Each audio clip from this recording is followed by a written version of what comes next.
I have hit the button, just so you know, guys. We are now recording.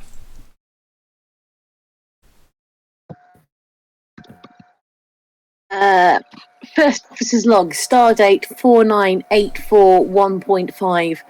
It's been an interesting few days so far on the ship with the crew, and I think I'm getting my hang of it now. Being first officer. It's a bit strange being only a talent, but, you know, whatever the prophets decide. It was weird being in Bajoran space to begin with for a while. It's been so long. I don't think my cousin saw me, but I wasn't trying to keep hidden from her. But, you know, at least I got to see the temple, which was nice. And see Bajor free of the Cardassians.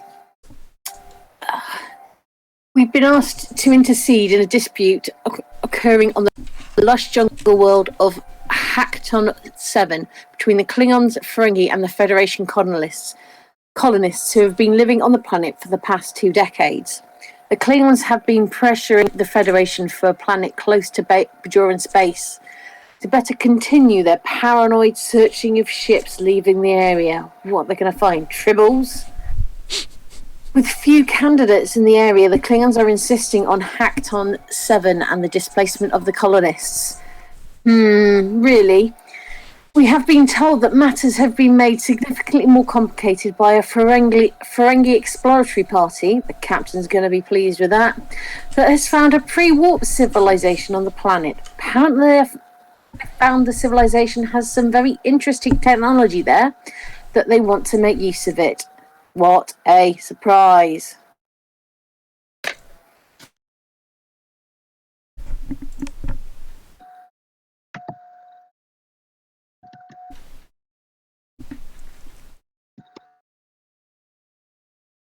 We lost our GM. Sorry, I was on mute. I muted myself and thing. But yes, that. It's like someone should be speaking. No, I did say that ended perfectly with the timing of the music. So well done for that. But yes, that is your mission. You are on your way to Hakton 7, just outside Bajoran space. I believe. Can I show it to you?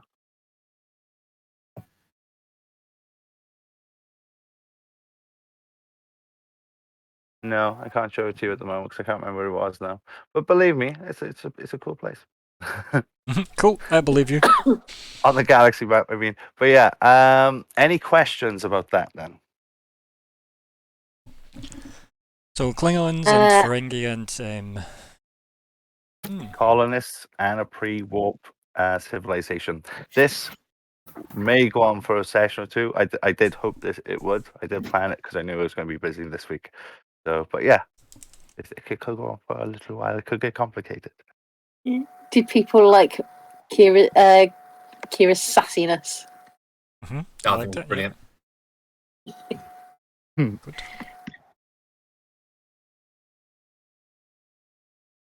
Colonists, pre-warp, Klingons, just making do you want me? Well, yeah, I was trying to find my notepad from last time. Ferengi, cool. So the Prime Directive is a big thing just now. Okay. Cool. What was the name of the planet again? Acton 7. Acton 7. Hakton. Oh. Yeah. There we are. Has it all popped up for you there? It has.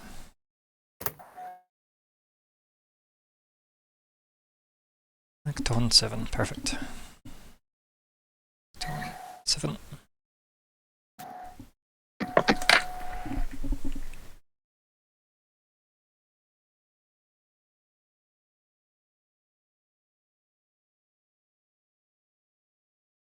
And at this stage, Klingons and the Federation are. We're not quite at open water, I don't think, in the game. Yet, but this is set around this time, like of the year, October the 14th, but 2372. So it's not long in canon of when the Klingon war and the Federation went to war. Yeah. Okay, cool. So you could spark that. You could be the. I mean, No pressure. No pressure. Looking what the first officer's log was, and it's like, yeah, the Klingons are saying, let's get rid of the colonists, and it's like, oh, I know which way Kira's going to go with that.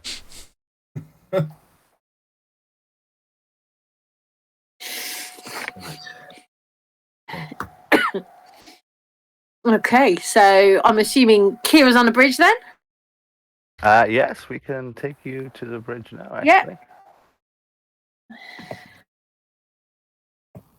Be sat in the big chair at the moment. She's kind of like the only officer ship on the deck. And she'd be sat at the helm. Let the ensign helm operator sit in her chair. Unless the captain's on deck. Where is the captain at the moment? Captain can be in, So- that's captain quarters, isn't it? Or is that the? Well, what I want Yeah. you to do, because I do want to set a little mechanic up as well, and see how you guys feel about it. An extended task, which will be done over like a session, so you'll have a little go at it every session, and on completion, it'll be something good for the ship or your equipment. What it is will depend on what research you choose to take. Who leads that research? No, as we did last time when doing, because that was pretty cool. I thought if we have that sort of thing, so like if you want to improve the engines, maybe one session you could have a breakthrough where someone is leading in like an engineering way, and then another session where someone is leading in a science way, and yeah, knock it back and forth between the characters. I thought that would be pretty cool. So how do you all feel? I like that. Yeah, so kind of like to represent the fact that we're constantly doing maintenance on various systems and we come up with little ways to tweak and improve things. Mhm. Cool. Yeah, that's cool. Okay, so I'll pop this up quickly. Don't have to read it all, but just to go over it. 3 main things about it. The work, which is going to be from 5 to 20. In this case, it'll be a 20. Well, it depends actually what you choose to do. So I'll set that then.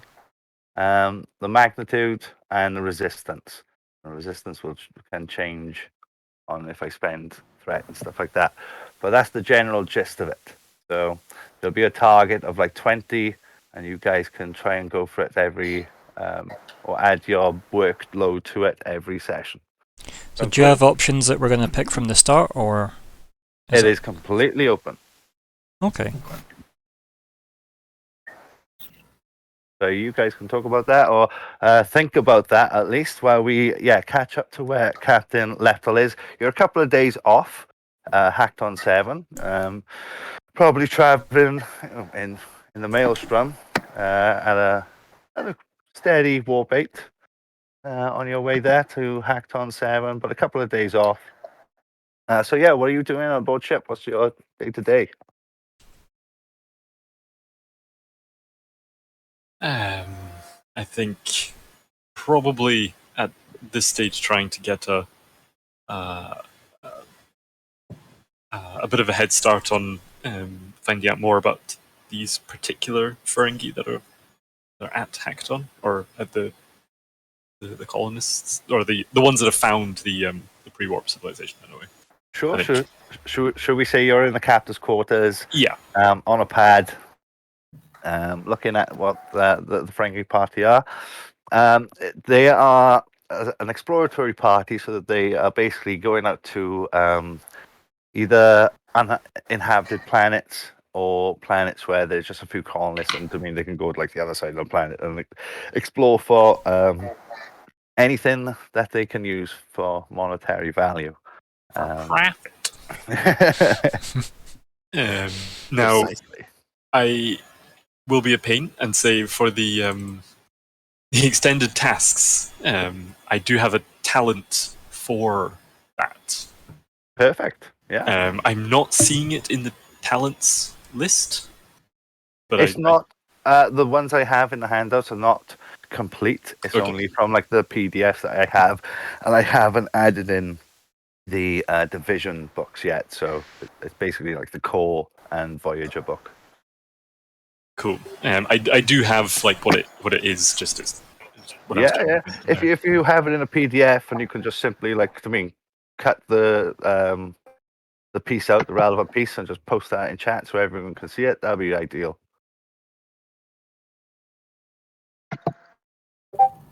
Oh, it's very small, but Yeah, we can make it larger. For sure.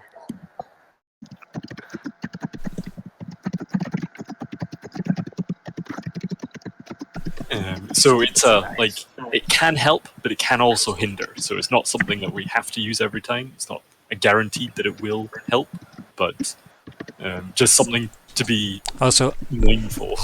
Lieutenant Kira, we can hear your keyboard a lot. Sorry. That's okay.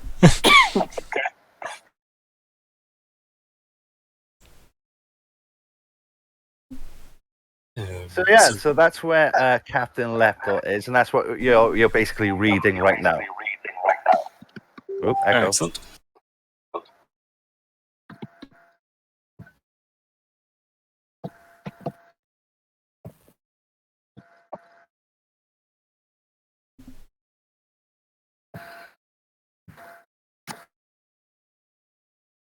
Is everyone still there? Hello? I'm Have still I here, lost yeah. people? Yep. Yeah.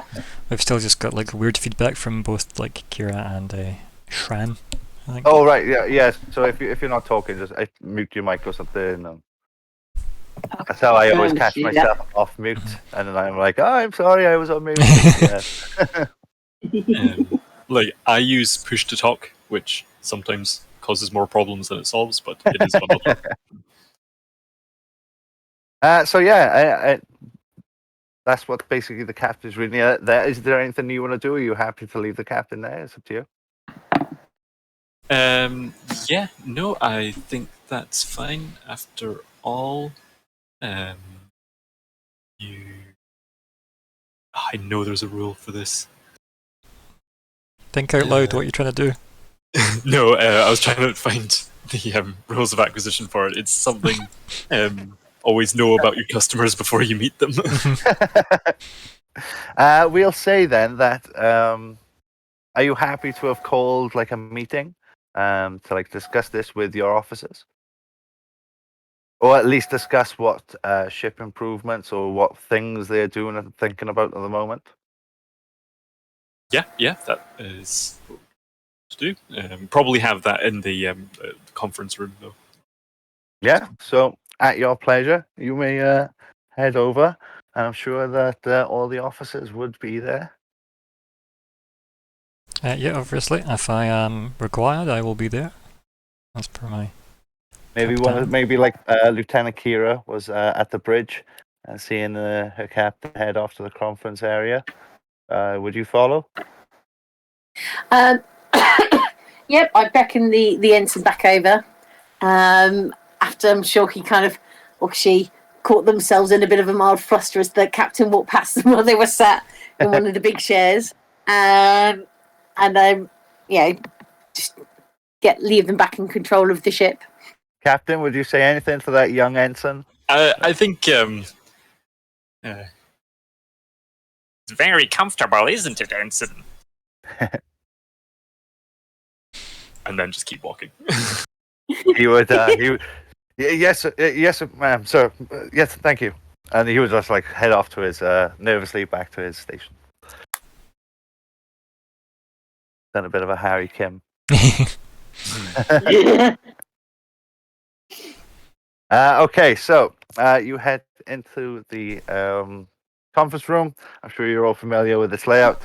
And yeah, all the officers are there, including maybe one that you've just picked up, or maybe he was or she was already part of the crew.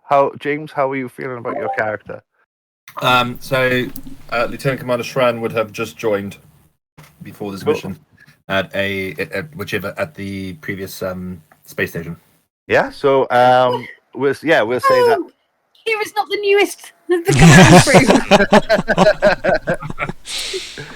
Yes, after you've rendezvoused with a few ships at what was it? Host 11, Yes. wasn't it? 115, Host 115. But yes, there you would have been transferred a new tactical officer, I believe. Yes, tactical officer and chief of security.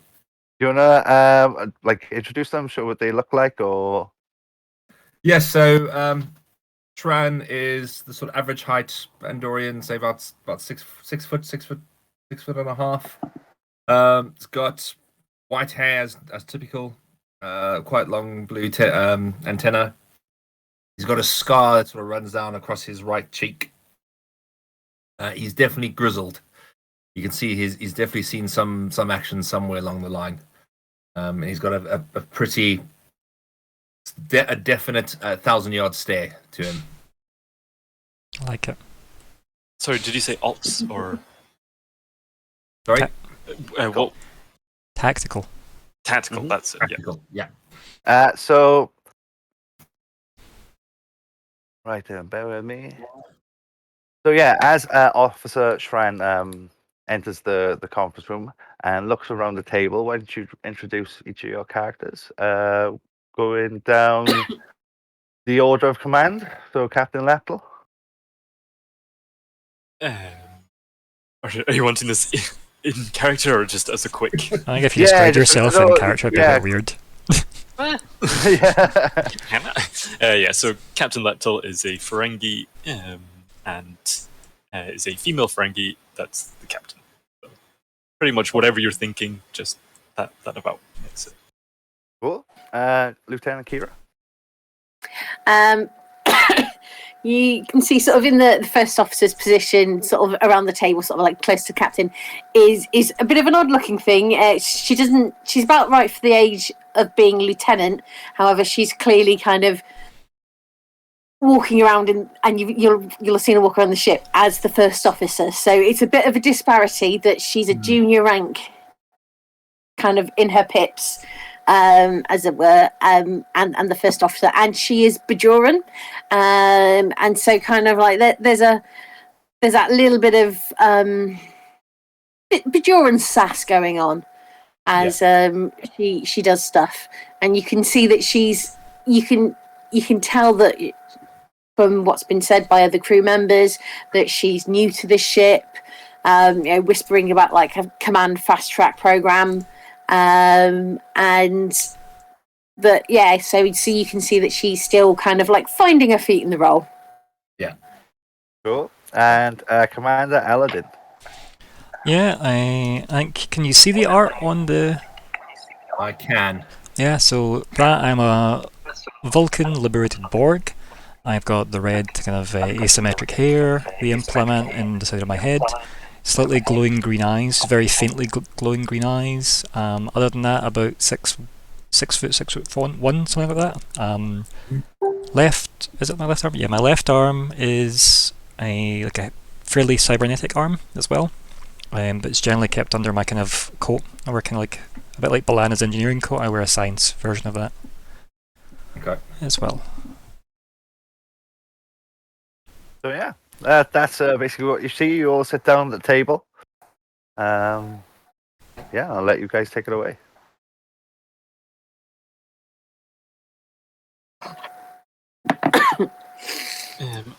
What's your thoughts on this, Captain? Wow, my people are known to raise trouble when it comes to untechnologically advanced civilizations. We do not always share the Federation's values of non-interference. This may cause friction between the various groups here. I have not well experience with Klingons. Do any of you have particular experience in dealing with them? Not particularly, Captain, but I've served with those that have, and they can be exceptionally difficult, especially in a diplomatic situation. I've been learning how to use Battle F and some other Klingon combat tactics, Captain. So that might be useful if we end up having to deal with them in a confrontation. One would hope that it will not come to that. However, it is better that if it does, we are able to prevail. It's Klingons, Captain. Chances are it's going to end up in a fight. I think Lieutenant? Elodin turns to the obviously lieutenant and says, "It is not wise to anticipate trouble before there is merit."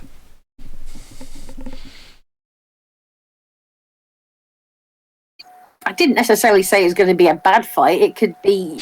Have you ever been drinking with Klingons? I just raise an eyebrow. No. Yeah, some of the drinking games involve fights.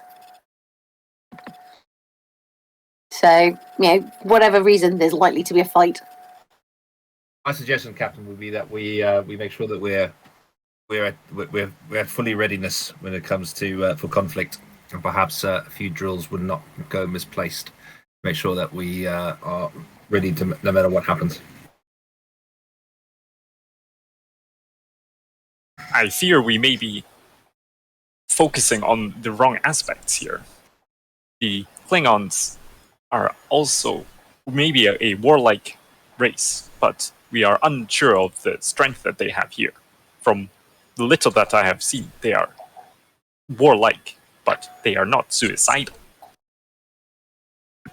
The Ferengi, however, if you are familiar with Rule 35 of the Rules of Acquisition, war is good for business.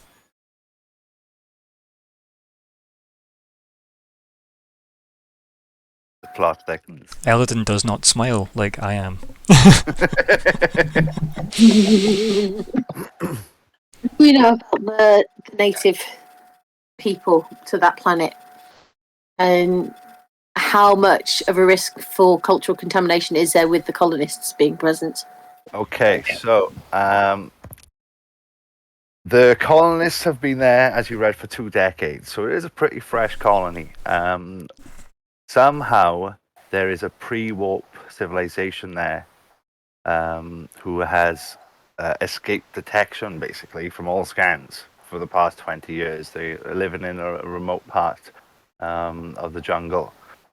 It would be interesting, most definitely, to science officers to find out what it was that was throwing off the scans and how they avoided detection for so long.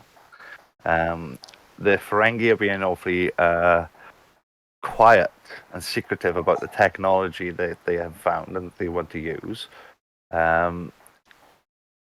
They are currently in orbit. The Klingons are down with the colonists. As the Prime Directive states, there should be limited interactions with pre-warp societies until they have reached the point where they could become part of the Federation and all the rest of it. As the human race did in 2061, I think it is it? I will believe you, yes.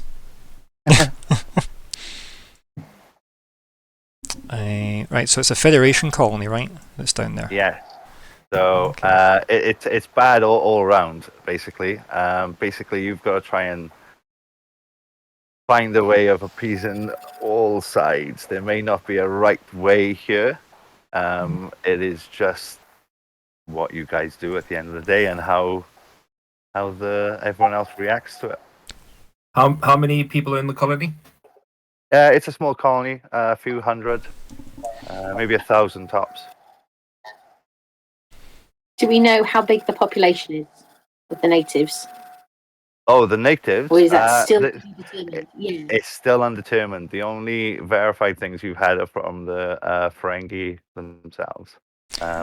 They have not had contact with them. They've managed to sneak in and get this technology, and then get back out. But they've stolen the technology. Correct. I propose we postpone the mission till our doctor with the anthropology focus comes back, and then we. Not a bad start. Right? Mhm. She's on her way back from that That conference. Symposium. Yeah. She got summoned off to an emergency conference on Risa. It's always the same. So yeah, that's basically how it all lies. Any other questions? Let me know. Ask away. What is what is our job? What is it? What are we being asked to do? I think I missed that part. Keep the peace. We're interceding on a dispute. Yeah, basically. There's a dispute, and you're asked to go and try and sort it out. Okay. The Klingons have been trying to take over the colony. Is that Right. not correct? They've been pressuring Yeah, the Federation. Yeah, they are at the moment they are down in the colony itself, basically harassing the colonists. There's been complaints from the colonists that they're eating so much of their supplies and stuff, and they can't really kick them out because the Federation are telling them no, don't start anything. Things are very. Is there anything on the? Is there anything like of value on this colony? Like, and I don't mean the tech that the Ferengis got. I mean, like, was this like a massive dilithium deposit or something in that nature? Was there something valuable here that we know already? Arable land, really. Place where they could set up a colony. Okay. It's sort of close to like a few things around the area. It is on like towards the border of Bajoran and Federation space on the Federation side. So yeah, seemed like a good idea 20 years ago. Sounds good to me too. Expansion. Cool. Just thinking, Captain. Perhaps our first order of business should be to get down to the colony and get some sort of talks between colony, us as representatives of the Federation, and the Klingons, and get them to at least cease their occupation, so to speak. And then perhaps we can deal with the Ferengi. Oh, are we dealing with a full-on occupation here by the Klingons? And I knew that was going to come up. I was like, oh, if only I could have stopped our new officer saying that. There are certain words that are not allowed at this table.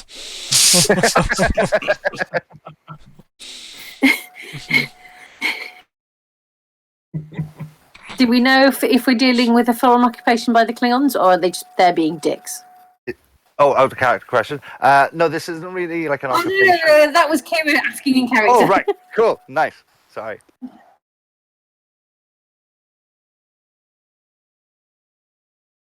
Silence at the table. Well, do we know? I guess now I am asking the DM. So this isn't really like an occupation. This is more like thuggish sort of behavior, I feel really. like noising it up, aren't they? It sounds Yeah. like. So it wouldn't take much for them Plotters, to more like. start an occupation, but they're not quite there yet. Well, it only takes one of the colonists to like finally lose their temper and Yeah. maybe like start a fight or gets killed. It escalates, and it could escalate galaxy-wide. I mean, because Do we know what Klingons kind of are very Klingon ships nervous. there? There are many. Right. I mean, going up and down the borders of Bajoran No, I mean space. specifically here at the colony. Just the one, and if I get it up. Doing a mild tactical appraisal in my head at the moment. Trying to go, how do I fancy their chances versus a Klingon bird of something? I guess with the Klingons, there's always a chance that there's unseen. I was just going to say my tactical thinking is that there's probably at least 2 cloaked birds of prey somewhere. Could be or could be a For everyone. rogue Depends how element. cocky they're feeling. Yeah, exactly. As far as the colonists know, as far as this is being reported, there is a single Burrell-class bird of prey, which they know is, in orbit, holding stationary above the colony. So we can definitely assume at least 3 then. Okay. Well, then I think the captain will respond to the tactical officer and say, yes, I fully agree. We must set up more diplomatic channels between these Klingons and the colonists. It may be that we will both have to make compromises if the Klingons are not willing to give up their position.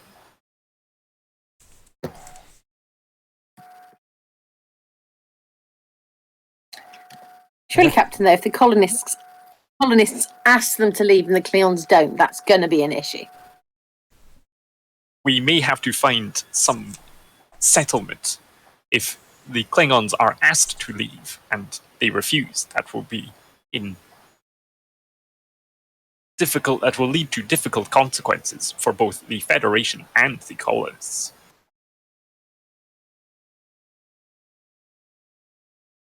Kira just nods.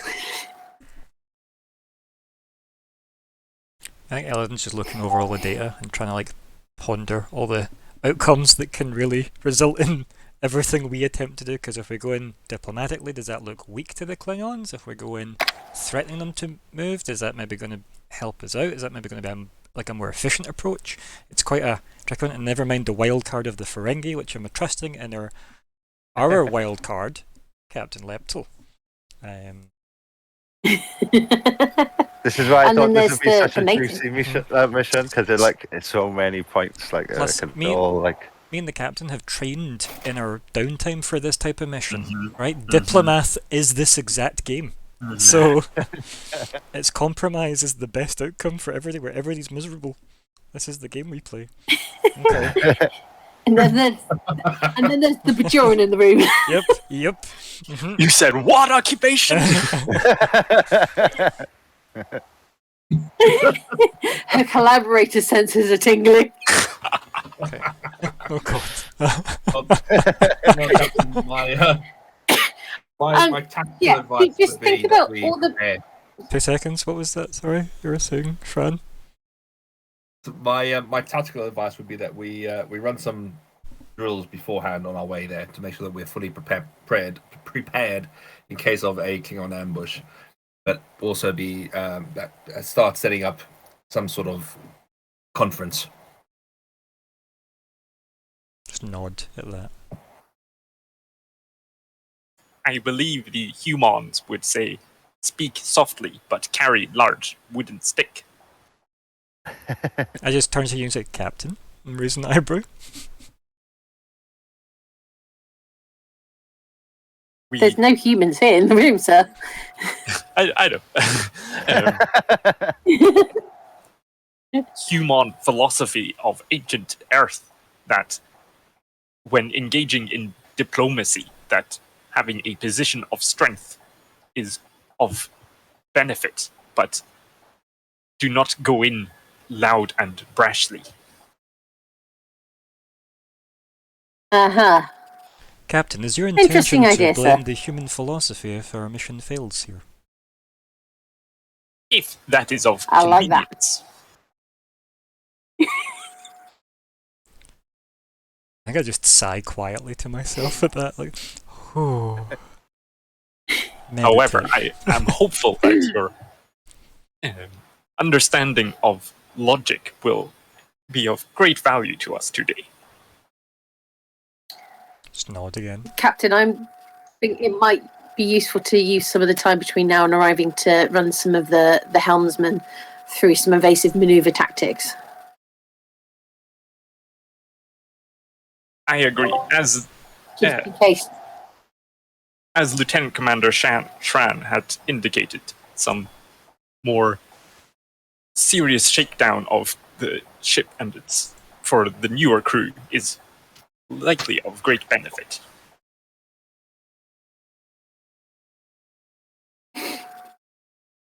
I'll get working on a couple of shift rotors that we could try doing some of these things on. Might be worth us liaising together, Lieutenant, on that. That sounds good. How far away from the colony are we just now? Like what? How many days or whatever have we got? Like what's the You've got a couple of days, so 3-4 days before you actually reach Hackathon 7. So that gives you some time to plan what you want to do with improvements with the shipwise, as we discussed. So Yeah, because I'm you can- thinking that's what I might do, because unless anybody else in the group can think what Elodin is like the science department would do, I'm not 100% sure I've got like a super immediate thing to do, so I might work on the extended task while you're doing the drills and stuff. It's up to you. You guys, it might be- who I will mean, do the drills? We can sort of make up some sort of house rules that we all agree with, where maybe if you roll well, you get some sort of buff with your crew attachments. I don't know whether there is any rules stated for that. I think you could roll that could be helpful. I was going to say, you could roll command things, right? Based on other people assisting with their stat, and then we could create advantages with the momentum we get from it. I think that's still in the rules, if that makes sense. Perfect. Yeah. So when you're doing the rolls, you build up your momentum. Yeah. We could store up some specific momentum, because I've got efficient evasion as one of my talents. So the thing that I would be having Kai do is to work with the other helmsmen and basically start to try and teach them some of those tactics and ways to move the ship so that there's no disadvantage to the shields. Yeah, we can. So even if they can't get it permanently, kind of the sort of thing of it buys. They can pull it off once, maybe twice at a push, just to buy the ship some time if Kira isn't at the helm and she's on her way to the helm. That makes sense. Something like that would be an extended task because, your. Oh, would it though? It's really up to you. If extended tasks are generally only if there's a time pressure involved. Yeah. If we've got a couple of days, it's really up to you if you want to make it that or not.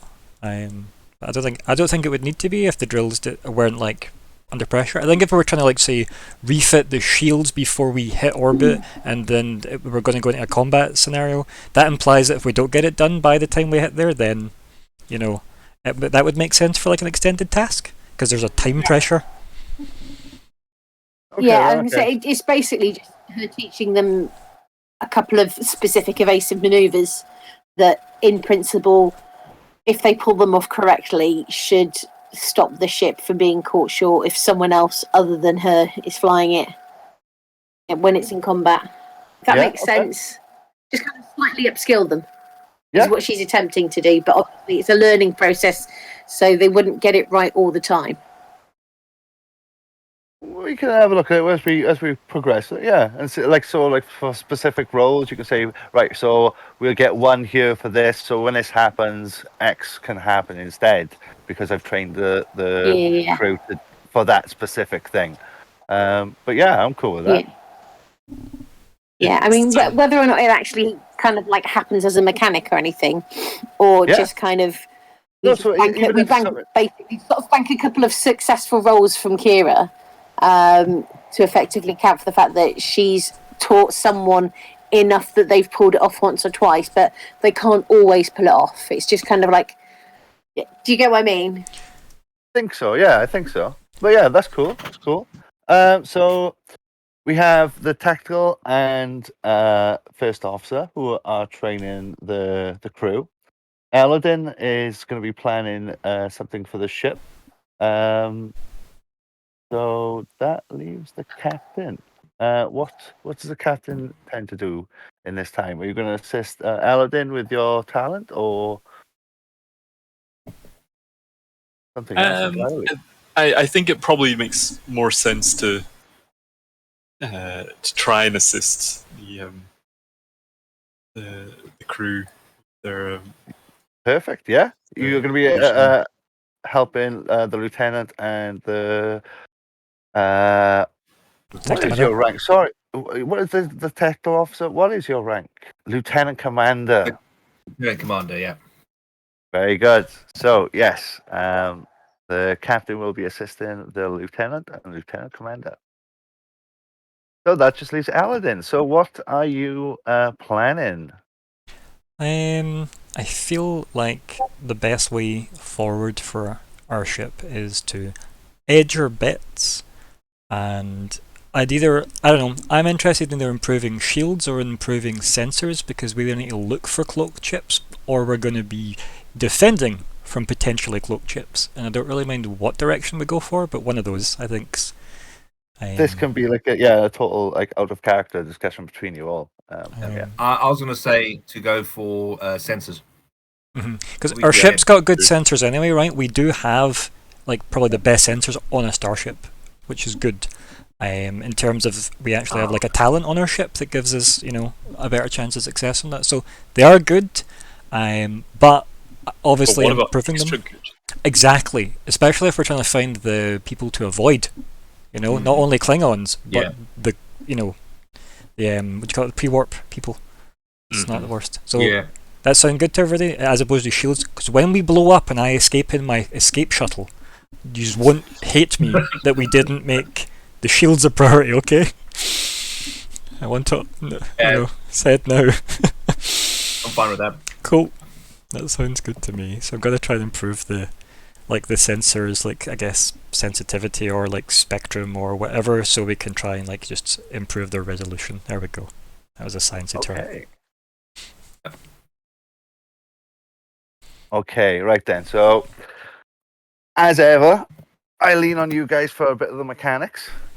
So how do you think that you want to best proceed with this? Do you want this to be like a short task, so it would just be for like a specific thing, or do you want to make it an extended task, so it's something the ship will carry through for forever? Do you mean in regards to the sensors? Yes. Can I try, instead of doing something for the ship permanently, because obviously there's talents and stuff, and if I was going to do a permanent thing, I'd maybe try and get our advanced shields as a talent, if I was going to work on that as a permanent improvement. Can I do, instead of the extended task or something like that, could I maybe try and just get 2 different task roles, one to just give us like an advantage with our sensors, and one to give us one for our shields?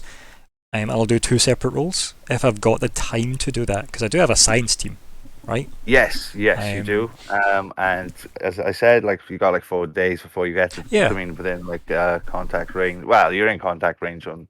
Will you be in contact range? Wouldn't you? Yeah. Yeah, probably, because like you can communicate. Like, you can subspace. Yeah. Communications, isn't it? Yeah. Okay. So yeah, you've got a few days. So yeah, you can do some roles for that. So what specifically do you want to do first? Let's do sensors first, right? I think that's a good idea, because that was the kind of group decision. We'll do that, and if obviously that takes longer, then what we'll do is we'll then leave shields to the bonus round, you know. So with the sensors, you are trying to make them pick up the civilization, pick up. I would like it to I just want to improve their resolution, so that if we do something like scan the orbit for like tachyon emissions from a cloaked vessel, or if we're gonna try and scan the planet's surface to find like the indigenous species or whatever, or perhaps the pre-warp colony that somehow made it there themselves, just make the sensors work better for that specific task. I don't mind if that's 2 roles as well. I'll happily do 3 if I have to. I'm not too fussed about that, but I'm happy to just try and give us as much of an edge as possible when it comes to seeing what we're up against, essentially, when we get there. Yeah, okay. Let's do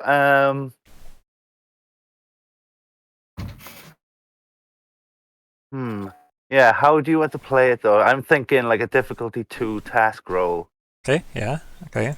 If I'm improving our ship sensors, does the fact that the ship has the ship's talent knock that down to 1, like it would normally? Not for the, because you were trying to improve the sensors. I figured that was the case, but I wanted to ask vaguely in case you gave me it. So I've got that. Is this going to be control or reason, do you think?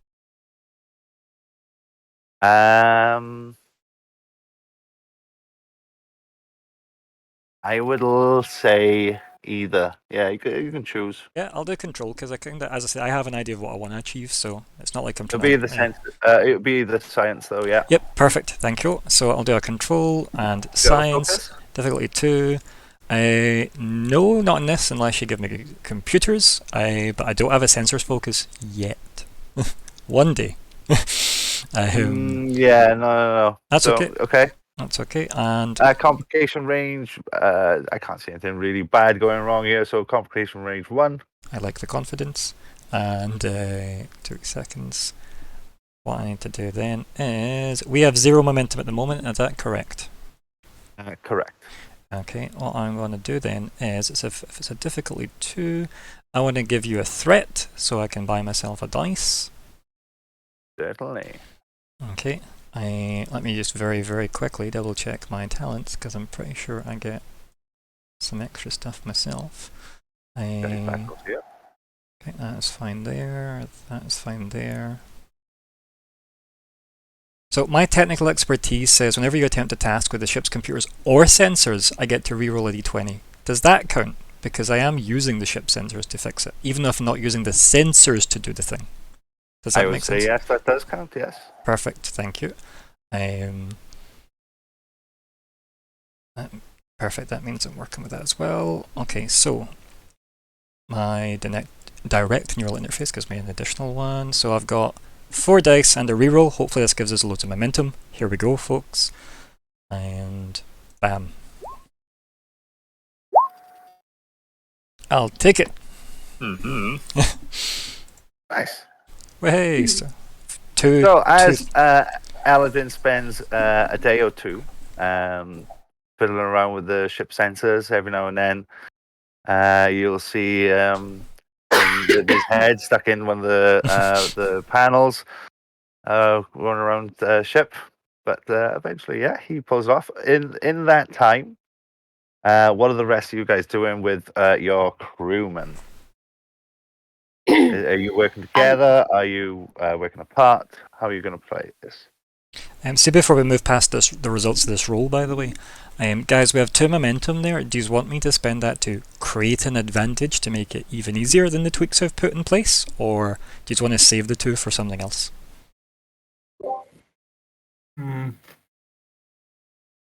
I'd say it's. If we spent the momentum, would that give us a permanent effect or a one-off kind of temporary boost? It would pretty much give us. Once? It would give us an advantage for what it was relevant to, if that makes sense. So because I've tweaked them to obviously like give us like more sensitive sensors or whatever it was, essentially was the gist of it. It means that they're going to be that sensitive for like essentially this session, or until the GM does something to knock it off, if that makes sense. Yeah. It's up to you. I'm not fussed because I've tweaked them based on the success of the roll. It's just up to you. I'd say spend it so we can have that advantage for the session, personally. Everybody else okay with that? Yeah, cool with that. Mr. GM, you okay with that? Yeah. I was going to say, so the whole idea is that basically we didn't find the cloak chips. Yep. If you're okay with that, I'll just write advantage for that. I'll just write sensors advantage. That's what we're writing, and we can. Oh, you are spending it. I thought you were going to save it. I always get this wrong though, so yeah. That's okay. Yeah, I think we're gonna spend it. So. I pay attention at the start, and then I'm busy thinking about what's going to happen next. Oh, it's okay. Don't worry. The conversation. We'll always happily repeat. Okay, cool. So you're spending the momentum there now. Yep. To create some kind of sensors advantage for ourselves. Yep. Okay. Well, I am going to spend 2 threat. Ooh. To make a complication. Oh. Ooh. So there. Now then, complications. Victor, will you talk us through it? Because you probably know better than most. Do you mind telling me what you're trying to achieve, and it might help me explain it? So what I want to do is, so when you do use this advantage later, then there will be a chance that the sensors could like blow because you're like overusing them. Right. Generally that would have came off the back of the roll itself with the complication range. Generally, it's a bit weird to let us like roll with a low complication and let us pass, and then use 2 momentum to create an advantage for you to then throw on a complication to undo essentially what should have taken place in that roll. If that makes sense. Yeah, that's more like a reversal, which is a lot more expensive. What do you mean? How much So more? if you look at reversal in the rules, let me quickly find the page that exists on. Because when I got like this here, There's complication. The game master creates a complication by spending 2 threat. Yeah, but like what I mean by that is you'll get them automatically by like these checks, right? So the idea that you've let us like you've set the difficulty at 2, we've already been kind of through the motions of that. It's weird to then say, "Cool, you succeeded, but you also didn't." Does that make sense? Whereas the check has a complication like determination built in with the complication range. Does that make sense? It's not like I spend at any time. No, And I threaten get to that, go away. but I don't know if you're following what I'm saying. Essentially, it's basically kind of a the way GM dick I'm move to thinking of give us it- like all the way difficulty I'm- up front and then not to do it. Yeah, Because we may hang as on, well hang on, not hang on, spend hang the 2 on, hang on. momentum. Hold on. So the way I'm thinking of it is, you've done this thing where you can you've like boost more energy into the sensors to pick up on cloak chips and this until now unknown civilization. That surge of energy has a thing. So if you hit 1 or 2 complications on your roll when you use it, that's going to cause the surge. That's what I'm thinking of. You don't need You're to spend. thinking about priming a complication, then, aren't you? So if I can like address that, if you give us a task, like for example, when I do the scan to search something with the sensors later, you would obviously set the complication range just based on whatever you felt the complication was, and if that procced, that would happen. Setting a complication range, like spending your threat at this point, after we've just done something super successful, is weird. It is a GM move, if that makes sense. It'd be different if we did something normal. For example, I'd rather not have spent the 2 momentum on the advantage and just buy off your complication. Does that make sense?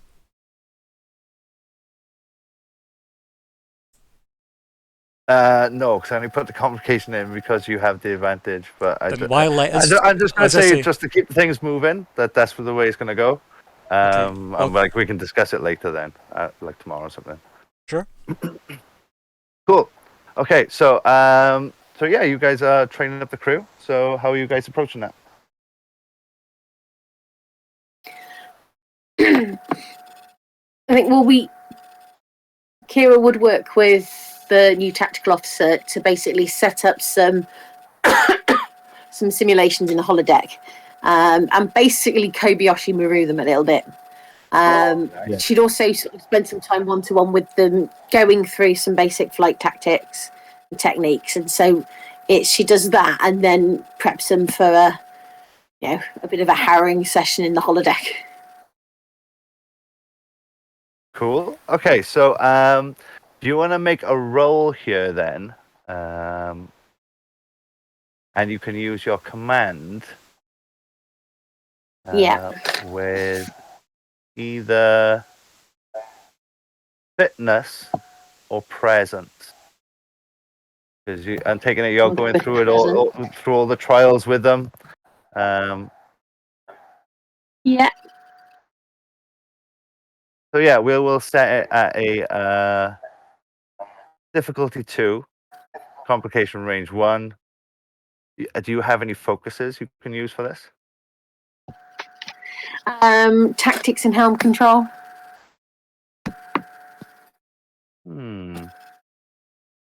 What do you say the thing is? Because I'm looking at your sheet there, and I can see hand-to-hand combat. Oh, you're teaching them with the controls, aren't you? Yeah, so yours is better. Yeah. So, Sorry. helm controls below, and then at the bottom, I have to kind of like extend the list up to get it to show up fully. But there's about tactics as well. Oh, yeah. I see it now. Nice. Yeah. Okay, yeah. So roll away. So, what's my complication range? 1. 1.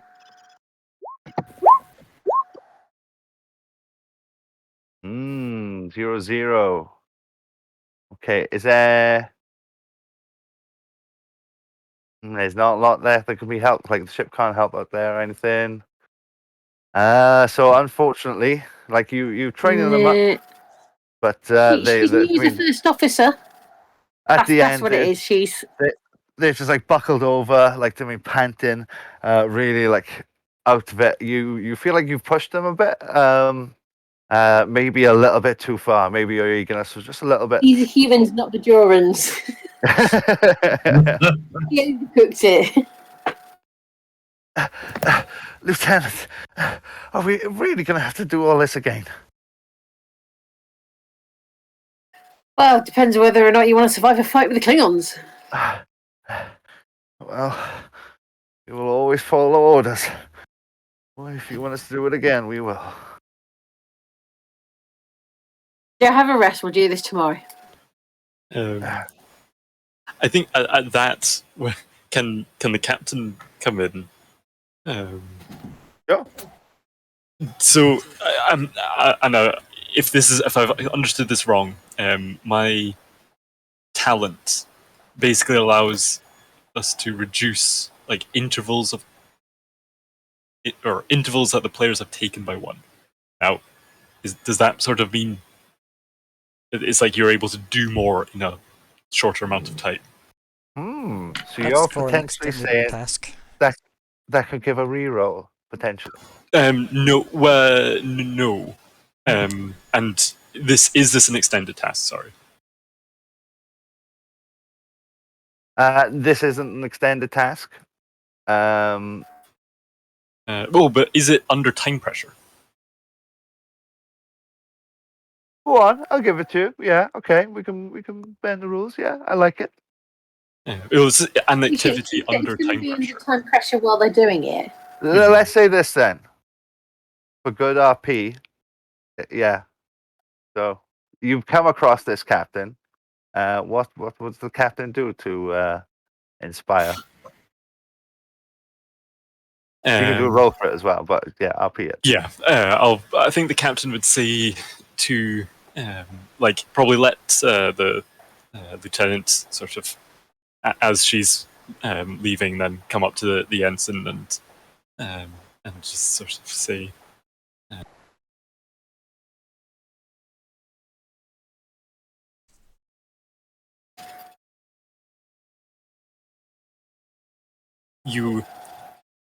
There is not as much time as you might hope, but what you are trying is very bold, and what you have to gain is great.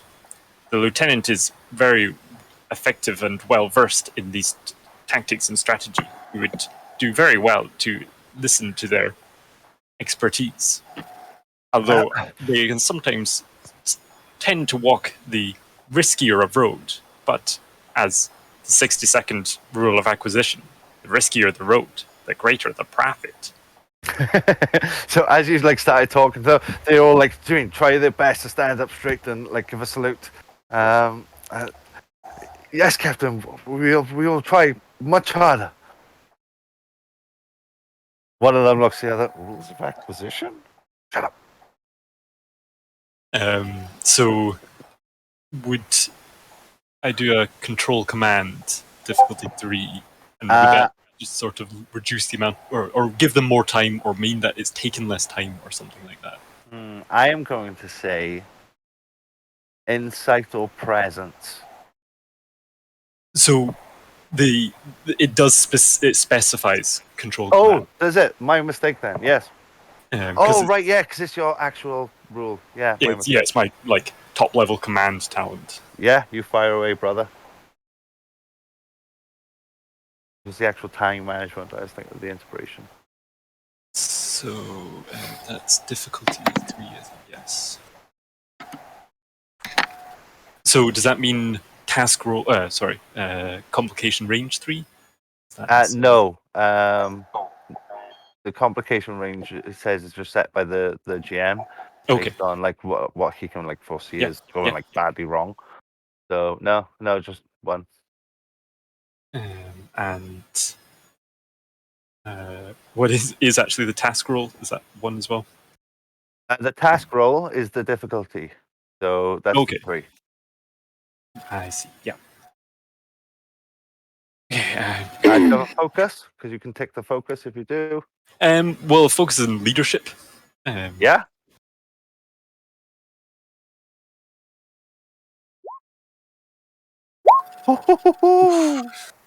Oh. Nice. Okay, so that is 2 that roll over as momentum. You succeed. Now I can further that. I could spend that momentum immediately to reduce the time by another 1, but I'm not sure if that's necessary at the moment. We could just save it. I'm happy either way. So what we saying this mechanically does now, is this going to give Lieutenant Kira another check at it? Just giving over them the more next few time. days? Maybe it's not burning them out Yeah? instantly on it. Yeah. Yeah, okay, I'll allow that, because, so, like, to say, like, by now, like, 2 days have passed, we've said that Aladdin has sort of senses Lieutenant Kira slightly overpushed the crew, but they're willing to go again over the next 2 days. So, Lieutenant Commander Shran, what have you been doing with the crew members? Is that all you want to do, by the way, first, Captain? So, Yeah. No, I think that's good. Nice. right, so what I would be doing would be running simulations on getting attack ready, being able to go from green to red alert, and making sure everyone's at stations and monitoring phaser banks and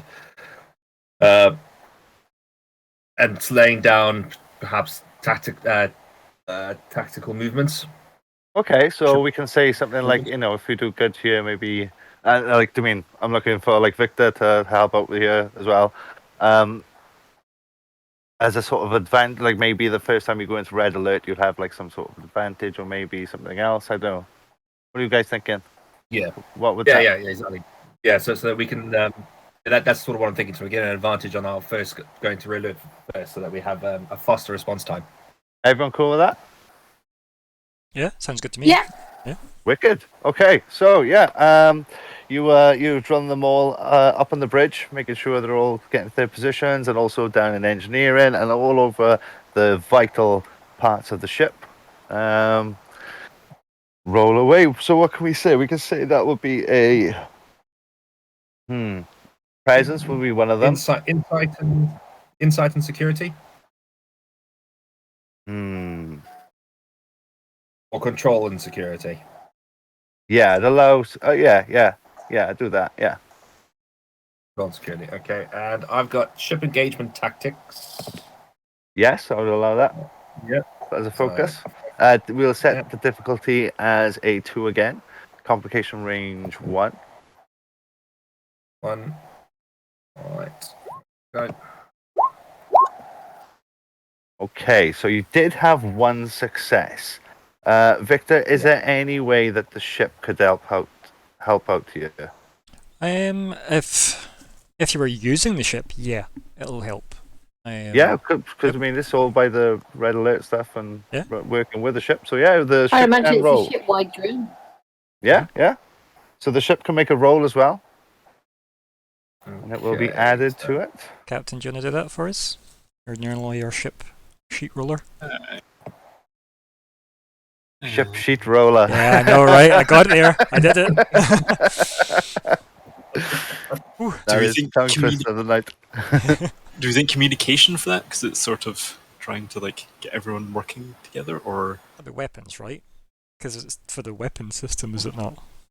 okay. Well, yeah, it's basically coordinate weapon systems and Yeah, Make everyone seems to be happy with that. I'm cool. And con or security. Security, right? Mm-hmm. Okay, we need 1 more from the ship. It gives us. Oh, Hey! nice. hey. Okay, so yes, you So succeed. thank the extra one. Yep. So we're at 3 momentum. Nice. And yes, so the first time you guys go into red alert, you will have some sort of advantage in your favor from the training, which is cool. Okay, so 2 days go by, you guys are all doing these things. There have been more incoming transmissions from the colonists saying, please hurry up. They're eating all our food. I'm surprised. I mean, we can't outlast the winter that's going to be coming up. Nothing bad's happened yet, but prices are getting high. No contact from the Ferengi. But yes, you are 2 days now closer. So Have we told the colony we're coming? Was that a thing? Did we tell them that? Are they aware we're on our way? Federation would have told Cool. them that. Cool. I mean, when they were complaining, look, we've got a ship coming your way to sort it all out. Okay, that makes sense. So yes. Well, we'll start now then with Lieutenant Kira, with the Okay. crew who seem to have a new sense of get up and go. Purpose for springing this. Purpose. I like it. So yes, you are back on So the she's going to holodeck. start by. Yeah, she's going to start by giving them a little bit of a pep talk of us on her own. Go for it. As she escalates. Right. So last time we did this, I went at you hard because in reality, and I know you know this from combat, you don't get any second chances when it's the real thing. So I needed to push you. I needed to find out exactly where the weaknesses were. And I think we did that. Now, what we need to do to move forwards is to look at how we prevent those weaknesses from raising their head again. So, what we're going to do before we engage in another simulation is we're going to take some time. I've got some stations set up in the holodeck, where you are going to engage in some mindfulness. It is the teachings of the prophets that have guided my people, which allow us to focus and find the inner calm, which we then harness when facing the turmoil of a storm. So, find an activity that suits you. We'll do it for about half an hour or so, and then we'll have another run through of the drills. And I know this will help you do much better. And she'll then get them in, The chill them out. montage of the crew working damn hard. Yeah. Okay. Yeah, she's teaching them some painting and some pottery stuff. Okay. Through a drill So- or two. You can make the roll again. Yeah. Now then, do you want to spend any momentum, or does anyone want to? Do you Buy want an to spend any extra momentum? dice, I think. Yeah, sure, we got 3 Get there. an extra dice. Yeah, we've got 3 momentum. Everyone Feel free to happy? spend, yeah. I'm gonna too. Yeah. So I'm just going to spend the 1. And by reminding them of the wisdom of the prophets, who, they're not necessarily Bajorans, but it's still the teachings of being one with yourself and nanu and all that. And Okay. here we go. Now with. Whoa, nice. I was gonna say, right, does the ship need to help out here at all? But no, you just hit that right out of the park. It should So- help though for bonus momentum. I Yeah. think it should. Yeah, I am. So, Captain, would you do the honors? What are we thinking for the actual check? This could be the Maybe- communication one this time if you wanted it to be. That would make sense, I right? would think, communications and security. I was thinking more command, right? Because it's the I'd Cool. allow security or command, because I mean it is still beefing up the crew. yeah the readiness, I suppose. Yeah, you're totally right. I'm just trying to give you the extra one. Yeah, I appreciate it. Don't worry. So yes, Captain. What do you get? Not What do you this get? What do you time. get? Oh, okay. But Oh. still, 2 momentum has been gained, and the crew. What's null system 10? Something was not selected. I think that means we need to re-roll that. I be think legit. so. Hey! Oh, actually, it does say a 10 and a Yeah. 2, and communications is actually a 10. So I don't know why it done that. Damn it. Like, I've got communications highlighted. That's hilarious Yeah. that communications is the one that's not communicating properly. Just saying. Irony. Okay, nice. Okay, so so Lieutenant Kira, you can stand proudly over your cadets who seem a lot more confident going back to their posts. Any final words of wisdom? Once this is over, we'll see about sorting out something to drink in the bar. Yes, Lieutenant, and thank you. Okay, nice. And we can cut to... okay, so... no, we'll go to Aladdin. Well, Aladdin, we haven't been to you for a while. Where are you up to, Hello. bruh? Right, if sensors have been tweaked, I'll tweak shields next to try and get an advantage for them. Just to try and bolster them as much as possible. Since we know we're up against obviously Ferengi and Klingons, I feel like I'll try and do something in the nature of tweaking the to their specific weapon types, if that makes sense. That makes the most sense. Yeah? Yeah. Which one? Probably Klingons, realistically. I mean, I'm hoping that our captain can buy off the Ferengi with something, that doesn't lead to violence. But ideally, yeah, I'll focus on the Klingons because I'm not saying the Ferengi aren't a threat. They are a threat. But the Klingons are actively an entire society of threat. So that's my focus, yeah. Okay. Captain, by the way, you are free to assist with either Aladdin or with Shran. But yeah, so we can do Aladdin. Can I use the captain as a focus if I chose the Ferengi weaponry? I think if you had chosen the Ferengi, I would have chosen to help you. Yeah, but no, I don't mind you don't helping, don't worry. I'm Yeah. good. Yeah. If I'm tweaking this, I should be fine. I've got a shield system focus anyway, so I'm good for this. Perfect. Yep. So what are you thinking of the role then? Probably science. Yeah, I was going to say science for the shield harmonics. I don't mind if it's engineering because it's a one less, but I was hoping I could go for science, so control science to tweak that to, as I said, filter out as much of the Klingon weaponry as possible. I was going to say either control or daring with science, so yeah. I will never give you daring if I can help it. If I can help it, I'll never. So yeah, control science. Are you going to buy any more dice for the momentum? I am. I'm going to spend the momentum. Yep. So we're down Everyone to cool 1 with that? because this means we don't blow up in space. Yeah. Hopefully. And I'm usually quite good at this because it means I'll be back at 4 dice, which is nice. What's the difficulty for this one? Is it still 2 we're working with? It Or would is it... still be a 2. Yeah, complication range 1. Perfect. And I get my focus and shield systems, I hope. Yep. Perfect. And wish me luck, everybody. Hey! Okay. Would the ship help out you as well? I hope so. Because it does have I think it's going to be something like structure, I think. It would help. It would be, structure. Structure and science, hopefully. Yes. Here's hoping. So how much momentum do we have at the moment then? I'll let you know in 2 seconds. We've got 4 because I'm just going to bank all that for now. Okay. Do we have 4? Sorry, we've got 4. We have 5. Sorry, we have 5. Yeah, I'll pick them all off you.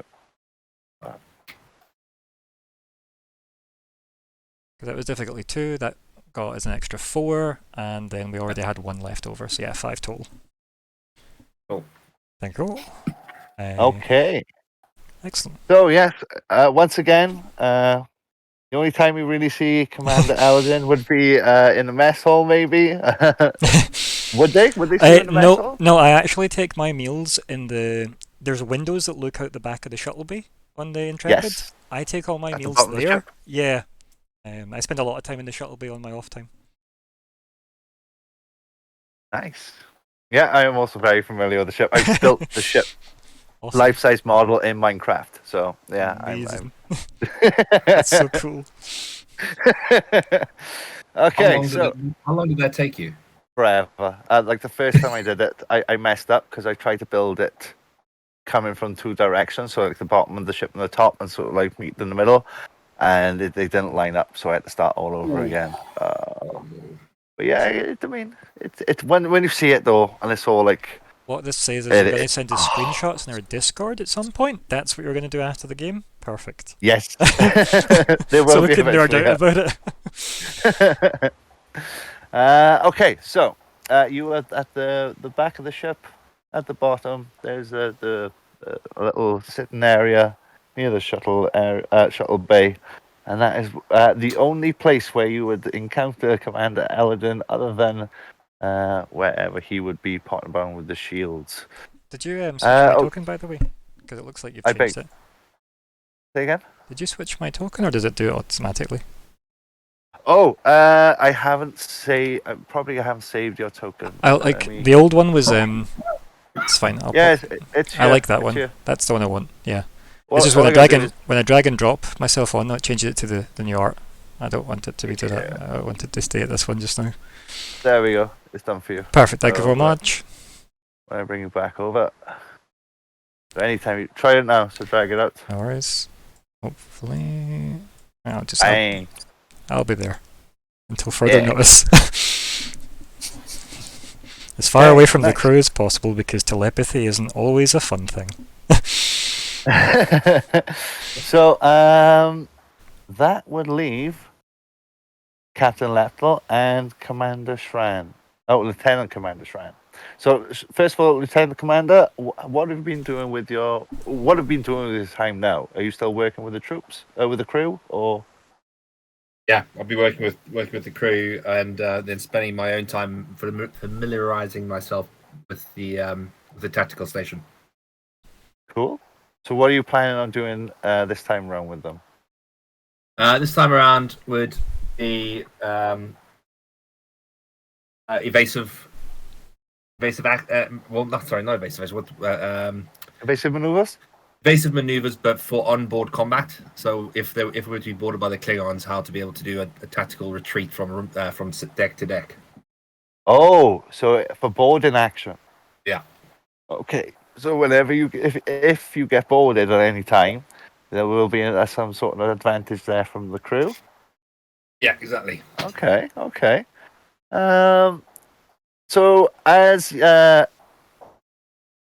are preparing this, the captain would be taking notes. So, Captain, how would you approach this?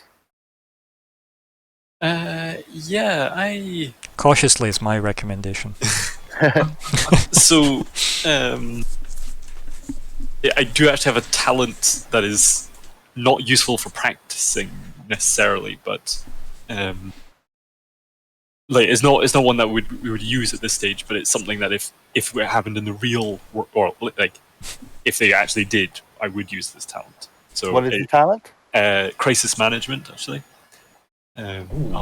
Yeah, we could apply that somehow. You could bring a bit of that knowledge.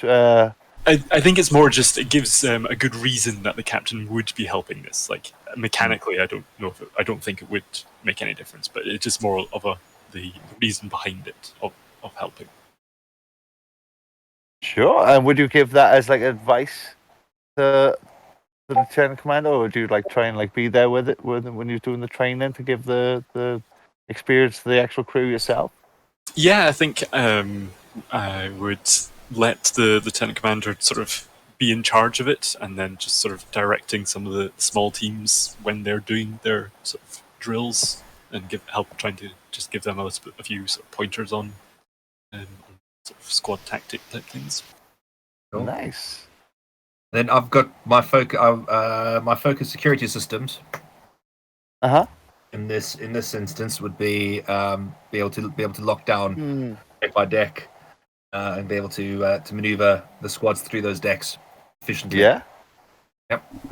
Okay, so first of all, Captain, what role do you want to make for this now to try and assist? Oh, first of all, we got to do the lieutenant commander's role. I mean, James's role. Yeah. So, James, you do the first role, and you need at least one So success to get an assist. Cool. So it'd be presence and security, I assume. I would say yes. Do you want to spend any momentum for extra dice? Because you need to get at least one success for others to assist. Okay. Yeah. If everyone's happy, I'd like to spend one momentum for an extra dice. Yep, go for it. We've got 5, so yep. Yep. Cool. So I'll scroll 3. Oh, this is for your specific rules. Yeah, task roll 3. Dodge roll 3. Focus, yes. Yeah, okay, cool. Well, There hey! Nicely done. Fwah! Fwah! Fwah! What was the difficulty on that? Sorry, that check again. Was it 2 or 3? It was for his specific rule, which I think we said was a 3. Is that correct? James? Sorry, I got mouth for food. Yeah, that's great. So yeah, that is 3 that carry over. So you've got 2 overflowing now, and the scene's gonna end when you come up to Hackathon 7, and we'll take a little break then as well, a little 10-minute break. But so you've done the training now. We've also got we're gonna have some more momentum coming from this. Okay, so Captain, would you like to make your role? You are there, so you can use your presence. And since I'm presence command, since I'm trying to like give, show them and direct them how to do it. Mm-hmm. And difficulty 3, yeah. Roll away. Nice, that's another 3. So wait a minute, let me keep track of these. Where now? You add 3, come off that. Right, so you are full. So it's pointless even asking the ship to help you out with this. Yeah, I think if Leptil just got us 3 momentum straight away there, we're at 4 overflowing from my tracking. We have 6 banked, 4 overflowing. I think you're on 7 threat from what I've been tracking. 5 overflowing. Yeah, I think you said the one that Tran did was difficulty 3, which means we'd only have had 1 spare from that. There we are then. Cool, don't worry, I'm trying my best to track what I can. Oh, Tran had 222, mind. Yep, but it was difficulty 3 you said, and we were on 4 momentum at the time when you rolled. Oh, yeah, that would give you 2 overflowing. Would it? There's 6 successes there, it gives us 3, gives us 1 overflowing. Right? Because 2 go into the pile of 4 to make 6, and then there's 1 spare. Oh, yeah. I was like, it's okay. I thought I was going to be like, did I forget all numbers there? I didn't take the momentum off when he gained the extra dice, so the screen that I had 5. Ah. Okay, so that was the confusion. So yeah, so again, nice montage of the crew going about practicing, falling back from certain checkpoints, locked doors, setting up force fields. So whenever you guys get boarded, there will be an advantage in your favor. I hope you guys are keeping track of all this, because I'm doing my best to. Yep. I've got the tactical ones written down. Nice, perfect. So yes, you have a lot of momentum overflowing now, so you can all meet back up in the conference room, and you can spend this overflowing momentum, because after this scene, it will all be gone. Well, before we move past this, can we just spend 2 of the 4 that are floating over on doubling up that advantage? So it's an advantage mark, like 2 value essentially for the anti-boarding stuff, because that's it. Just makes no, but you can have it for something else. So maybe if you go into evasive maneuver, did you have that one already? I was going to say we've already got that one from Kira. Yeah. Is there a reason we can't have it? Is there any particular? Or if you go into attack pattern, or if you maybe you want to gain an advantage. How else? With a colonist in some way, by having some sort of communications with them. There's many ways you can have advantage, but I don't want to stack it. I was going to say, it does stack in the rules. No, the fact that Kira might does it? Yeah, that's why I was asking if we can do that. Oh, if it does stack in the rules, then I apologize. I stand corrected, and I will even give you an extra momentum for teaching me something. Hey! We've got 3. Hey, so are we gonna have double advantage when we're boarded? For the anti-boarding stuff, yeah. That seems like a good thing to have. With the thing-ons, yes. Yep. 2 spent? Yep. So we spent 2. We're still at 3 overflowing for our meeting. Yep, perfect. Ooh. So yeah, I will let you guys take it away. Well, I think the captain would begin saying, well done on your training exercises. I am very impressed with the progress made by the crew and I believe the ship's sensors have been improved thanks to the science team. I'm very pleased with all these progress. Yeah, I'll just reply to the captain saying, yes, the sensor resolution has been increased, Captain, and our shields have been modified. The shield harmonics have been modified against Klingon weaponry, just in case. I hope it will not come to that, but as will be good to have in the meantime.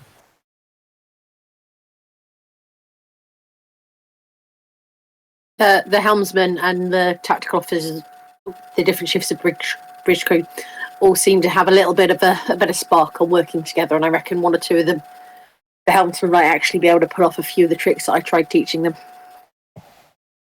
Yes, I can report all positions are trained and ready for any action, Captain.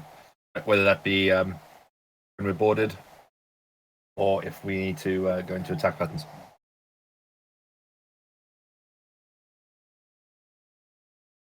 Now, I hope that any adversaries we come to are equal to the task. Just raise an eyebrow at that. How long till we hit the colony now? Very soon. We've got the 3 momentum that we need to spend. Are we able to spend? Perhaps we should spend 2 to give us a diplomatic advantage. Okay. What are you thinking? In negotiations.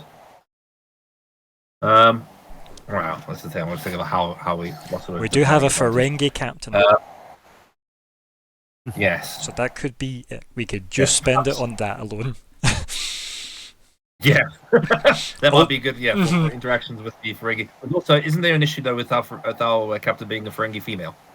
Again, if we buy an advantage, we're technically saying that isn't going to be an issue. It's going to be an asset. That's what the spend says. Okay. Right. Yeah, I would put forward we do that. Anybody else got any other pitches? Quick, think of something. It's only if it comes up, obviously. It doesn't mean to say we're going to use you as a bargaining chip. It's just that you will be beneficial to us to have, not a negative. That's what it means. Challenge accepted. I think Kira would have taken some time to message some of the colonists and talk to them about what their fortification potential is like with the structures and that sort of thing. Just kind of thinking ahead and wanting to know what she's got to work with should it come to, repelling an occupying force. Before we move on to that, are you happy with the spend for the captain as well, Kira? Or do you want to suggest something else? Sorry. Yeah, with that too? Yeah. Yeah, I'm happy with that. I'm just saying that's okay. That's something else Kira would have been doing over the last few days. Cool. Mr. GM? Yes. Oh, cool. I was going to say, you might be muted. You okay with us adding an advantage, the fact that we've got a Ferengi captain? Yes. Perfect. We'll bump it down. So we've got 1 floating, we've still got 6 full momentum, and we've got captain as an advantage now. Basically, when they freak out that you're in clothes, you're basically gonna do a Quark's mom, and just like alpha them. Yup. Moogie's the word, I believe, is the term. It's terrible, and I love it. Ishka and I have not been acquainted. Oh dear. Okay, so 2 have been knocked off for that advantage. Yep. So I believe you have 1 left. Now, is there any way you can spend that? Or is that just going to go by the wayside? No, we can, if we want to create another advantage, we can spend, any of our 7 current momentum. I think. Correct. What about what I said to do with sort of prepping the colonists? Yeah. What about what I said to do with prepping the colonists in case it did come to some sort of combat situation? If only in the sense of, because they've got something to focus on that isn't the Klingons, it will ease some of the tensions a little bit because they'll be less on edge because they're feeling empowered by doing something. Could I suggest a counterpoint Advantage, to so- that? Where could we spend 2 to give you the same advantage for the same idea, but you prepping them to de-escalate tensions, so it buys us time to get there and take over, rather than perhaps escalating before we get there? We'll still Yeah, not reach out it's soon. however it is. They're basically Kira's sort of talking them through doing some prep stuff so that they can, Be on the without trail. making the Klingon suspicious. Yeah, I'm happy with that. Yeah. If everybody else is. So if anything Yeah, man. kicks off, the people are going to be a bit more restrained and a little bit less eager. Or kind to of throw a fist. they've got, Just prep or them in at least general, if right? it does happen, they, Like put them at ease and give them a bit of like training based on her experience, obviously, with the tools. If it has to, if their restraint fails in the Klingon, start something Yeah. before we get there, like an all-round okay. package to deal with it. if that makes Okay, sense. so is there like I'm with you. So Yeah. if anything kicks off, they're more prepared to defend the colony. exactly, kind of like that's what Okay. I mean by sort of like Very with building a trench, like they're building somewhere that they can get the kid, women and children to Very get in them so character. that they're I like safe. it. Yeah. And kind of like just how they can sort things up so they've got something weaponish to hand at all times, sort of like near the door should they be having to talk to a Klingon in the doorway, so that they've got something to defend themselves with, as opposed to try and fend off a Klingon with just a smile. Okay, so Kira is advocating for a defensive thing. Eladin is advocating for more of a de-escalating advantage. So the captain and lieutenant commander, what are you guys gonna go Well, with? can't we merge it? Can't we just give them like general prep, like de-escalate until the point where you need to use the defensive tactics? Can't we just give them a general plan of action? Because that Oh, was yeah, Yeah. we could. Yeah, I suppose. Yeah. It's about de-escalation as much as possible, but if you can't de-escalate, yeah. you know where your options are. Fallback plan. I Yep. like it. Okay, yeah, so you can spend Yeah. another 2 momentum for that. Okay, so now you're Perfect. down to 5. Yep. So you've Hit him with a club. your group. Okay, you happy with all that now? Yeah. Yes? Okay, so Yeah. bridge the conference room. Go ahead, Bridge. We have an incoming transmission, sir. We'll be there momentarily. And I think it just ushers all back into the bridge. Yep. So Take my Kira station. will have gone Yep. straight to the bridge as soon as they came through. Okay, so Captain, we have the Klingon wanting to speak to you. On screen.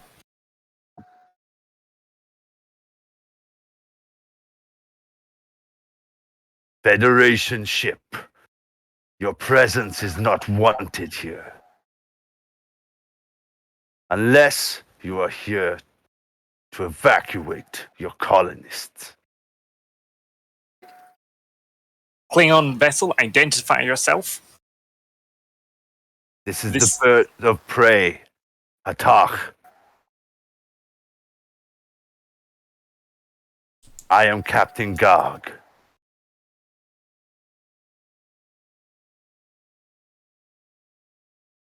This is the Federation vessel, the USS Maelstrom. I am Captain Leptal. We are here as this is a Federation colony to help mediate any dispute over the territory. We will begin sending down. We would invite a Klingon delegation down to meet with us and delegates from the colony. I will meet you down on the planet. No funny business, Federation. Maelstrom out. Like, cut the feed. And that is, we'll have a break. Excellent. Hey.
as well.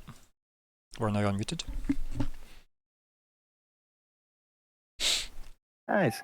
So yes, you are now in orbit of the planet Tacton 7. It is a Class M planet. There is a large, huge, dark green section of the planet, which is like the huge rainforest there. Really thick jungle, where this new pre-warp civilization is supposed to be. You're not sure where. You can. They've done a Wakanda, basically. Pardon? Yeah, I love it. Yeah, yeah. Wakanda forever. But yeah, they are they're somewhere. You can see the Ferengi ship in orbit. Okay. And you can see the bird of prey. You can also see the small dot where the colony, the Federation colony is. Small bits of agricultural land around a small dark dot where their main village is. Only visible at a little bit of an enhanced view. But yeah, that's where you are now. So, what would you guys like to do? Well, I think the captain. Sorry, is there something else? I was just going to say, looks fine. We should just leave. Well, I think the captain would probably just start off. Lieutenant, you have the con. I want you to do further scans, see how many others we may be working with, and I want to know exactly the location and nature of the pre-warp civilization. I want you to make sure that the Ferengi are not interfering. Commander Loden, stay with them and keep Rule 7 in your mind. Commander Shan, Lieutenant Commander Shan, Yes, you're with me. We will take the Angel Delight down to the surface and meet with these Klingons. Yes, Captain. Is that what you actually named the shuttlecraft? Yeah. So our Type A is called the Angel's Delight. Yep. That's a reference, James, to our first session, just in case you're wondering. The guys can fill you in about that. I'm sure they will eventually. Yeah. You'll learn, it's have you fine. named the second one? So the Type 9 that we've got, I named the Evergreen because of the reasons why I named the ship the Maelstrom in the first place. But that's a long story. We'll get to that eventually. Okay, so recap: Lieutenant Kira and Eladin are staying aboard ship, and Captain and Lieutenant Commander are heading down to meet with the Klingons and the Federation colonists. Correct? Yep. They're taking all 4 of our crew support as security with them. That's Okay. sort of why I thought take the shuttle instead of just beaming down. That way we've got a bit of presence. But also, if any players have serious contention to the captain's orders, I'm happy to change things. Nope. Okay. that's fine. So, as the captain and tactical officer prepare to board the shuttlecraft, Commander Aladin, Yes. you have your sensors set up. Are you going to use them now, or? Yeah, I think I just do like a basic sweep of the area once we get there. So as soon as we hit, do a sweep to see what we're dealing with. Okay. Lieutenant Kira, are you helping out in any way, shape, or form? Yep. She's going to get the ensign that was at the helm to step out the way, and she will take over and do the helm and ops thing. So you're assisting, maybe with Yeah, sure. Okay, so No, she'll just do it, but yeah. yeah, She'll cool. assist. Okay, so Commander Aladin, Yeah. what the are you thinking? What's the difficulty I'm up against? Right. What are you trying to? You're just So general. I want to get like the lay of the land, as it were. Like, are we dealing with like do the Okay. yeah, basically a if you- general scan. Yeah. If you're going to do a general one, it'll be more difficult. If you're doing a more specific one, e.g., ships or colony, like the civilization, then it will lower the difficulty.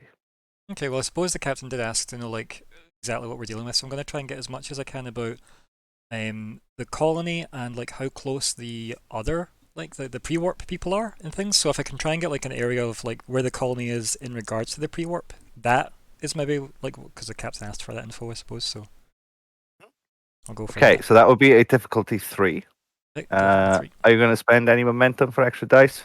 No, but our ship knocks that down to difficulty 2, because of our advanced sensor suite. Yeah. And I already get extra dice based on my talents. So I'm happy to roll as is. I don't think What is the extra? What is the talents for extra dice? it's my Borg implants. And let me bring it up. So let me find it. So that's the ship. Where am I? So direct neural interface. Whenever the This is character from the Delta Quadrant book. This yeah, is, isn't it? that is. Yep. Could you like cut out that bit of the I've PDF? already sent you my entire cheat sheet. It's on our messenger chat, so it's probably easier to find that way. But I've given you my entire cheat sheet for you. So all of me is in there talent-wise for you. I'll scroll it because we've been chatting a while. I mean, I can't find it on Discord. direct It is, but on actual Messenger, as in Facebook Messenger. Oh right. Oh. But I'll read it what it says. So when a character attempts a task that involves or is assisted by a computer, including the ship's computer systems, the character gains a bonus d20 for their pool. And the other thing I've got is technical expertise. Whenever you attempt a task that's assisted by the ship's computers or sensors, you may reroll a d20, which also may include the ship's dice. And I have the science officer thing, which is when this. Oh, sorry? Is that right? A d20. You can reroll a d20. You may reroll one d20, exactly, which may be the ship's dice if I want. And because I think you need to spend determination to reroll your pool. Essentially, that's the only way you can reroll like multiple, as far as I'm aware. Yeah. When the science officer succeeds at a task assisted by the ship's computers or sensors or using a tricorder, the character generates 1 bonus momentum, which may be used only on obtain information. Spend. Okay, so you've got an extra dice, and you can reroll one of the dice that go wrong. Yep, and I get a free question. Yep, that's why I'm designed to do the sensors. Pretty much. Yeah. That all sounds sweet. In a fight, I don't really want to hit, but that's fine. Okay, this was a difficulty 3 knocked down to 2. I'm just going to roll and see what happens. I'm not going to spend any momentum. I don't have a focus either. Maybe I will spend momentum. I'll spend 1 to knock it up. And then... Here, you can do your assist, and Captain, you can do the ship. Perfect. I'll just roll just now. There we go. That's me starting us off. Range for this? Is it 1? For you, 2. If 2 same as the actual thing. I'm going to re-roll that. Is it assists 1? Am I getting that wrong? Assist is 1. Yeah, assist 1 dice. Oh, okay. Yeah. Okay. Don't worry. Ooh, okay. So we got a complication. Don't worry about that. I might be buying that complication off. Don't worry, Kira. I'm going to re-roll my my 0. Your 0? Yeah. Perfect. Alrighty. Captain, would you do the ship? Sensor science. Yep. Perfect. Complication range 1 or 2. 2. No, complication range 1.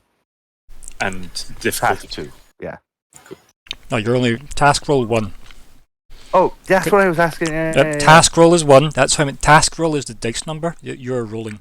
We never, That's right. We never set difficulties. It's okay. Everybody does it. Every game I've been in for Star Trek Adventures, everybody thinks task roll is difficult. I've done it myself. Okay, so you've come out of that with 2 extra momentum and 1 complication. Seconds. So no extra momentum and no complication, as far as I'm happy with. Yeah, if that's how you want to play it. Yep, definitely. So we should be back up at 6, and then 1, 2, 3, 4. No. So yeah, that makes sense. So we're at 5 momentum in our pool, and no complication. That makes sense, right? Cool. Mm-hmm.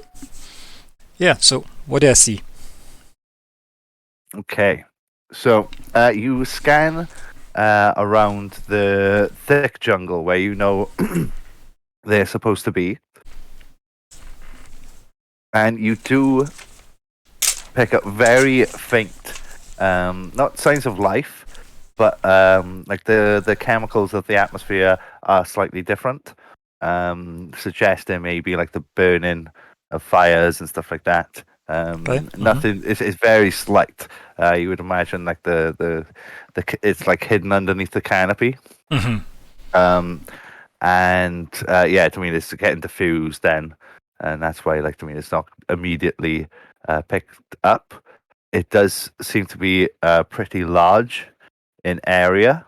You know that, I mean, it is dispersing, but even so, to me, it could be a substantial civilization there. Okay, that's for the pre-warp people. What does our sensors advantage do for us in this situation? What does it say? It gives you. Oh, this is No, this is the thing we bought. Yeah, this was the thing we bought earlier. Cool. Okay, so if you were to do this, what could we say for it? Because I said we were just tweaking the resolution to just be just more efficient. Essentially, is what we were saying. Because like we said, yeah, we say because with that advantage you've picked up on it. But I would allow you to do something. So if you wanted to know something really specific, a big bit of information that you think would be really important and really like hard to know, then we can do that thing where you can roll for it, and if you get a complication, you could overload the sensors like we talked about and stuff. Right. So is there anything in particular? Well, my first question, my first free question from my I will just say quickly, you Yep. can keep that advantage for later if you wanted to scan for like Klingon ships if it was getting hairy there. So yeah. Okay, well the advantage is meant to last until something happens to it, which would be your complication, I assume, right? Mm-hmm. So we've just tweaked the sensors to work better. So that should be in play in general until you stop it, if that makes sense. Yeah, okay. And that's how the advantages work for that. But can I ask how many people? So like I could have, for example, I could have spent it then if you hadn't spent your momentum to get rid of that complication. Exactly. Perfect. Perfect. Exactly. Yep, Which cool. is why I'll always, if I can afford to, try and buy them off if I can. Because we can choose to offer you 2 threat as well instead of you taking a complication. Correct. Yeah. Which is interesting. But you're doing but okay. I can spend 2 to get a complication. Exactly. As yeah. well, So it's almost 6.5 dozen. So, that one. yeah. How many? Like I want numbers of this pre-warp if I can. Okay. So you can do your advantage roll here. So no, this again, is my bonus question. This is. This is your bonus question. Yeah. Okay. This is the thing, because you're not actually picking up life signs, so it'll always be a rough estimate. You're gonna have to actually get down there to actually see it for yourself. Obviously, so there are I'm not getting protocols life if you signs, just do that. signs of a civilization then. Correct. Yeah. Right. Okay. So we're not detecting any life. How do we know there are people there? People who've just seen them? The Ferengi, they have come back with the technology from them. So they have said that they found something there that they want to make use of. They know that the Federation there, and obviously, if there's loads of Ferengi ships passing through, it's going to cause complications. So they're trying to set up like some sort of deal. And the Federation are a bit like, oh, crud, we could be breaking the Prime Directive here because we have a colony there. Well, that's why I would never go down, because that is directly in violation of the Prime Directive. There are protocols for it, so you can do it as long as you do it incognito. So for the group and group question, I have a bonus question to ask for part of this role related to the sensors. Anything you think would be worth asking, and I'll ask that. And we've also got obviously a handful of momentum we can buy more questions for. Because if we're not getting life signs, I don't really know what I would tell the captain at this stage. So can anybody think of anything to ask at this stage related to this role?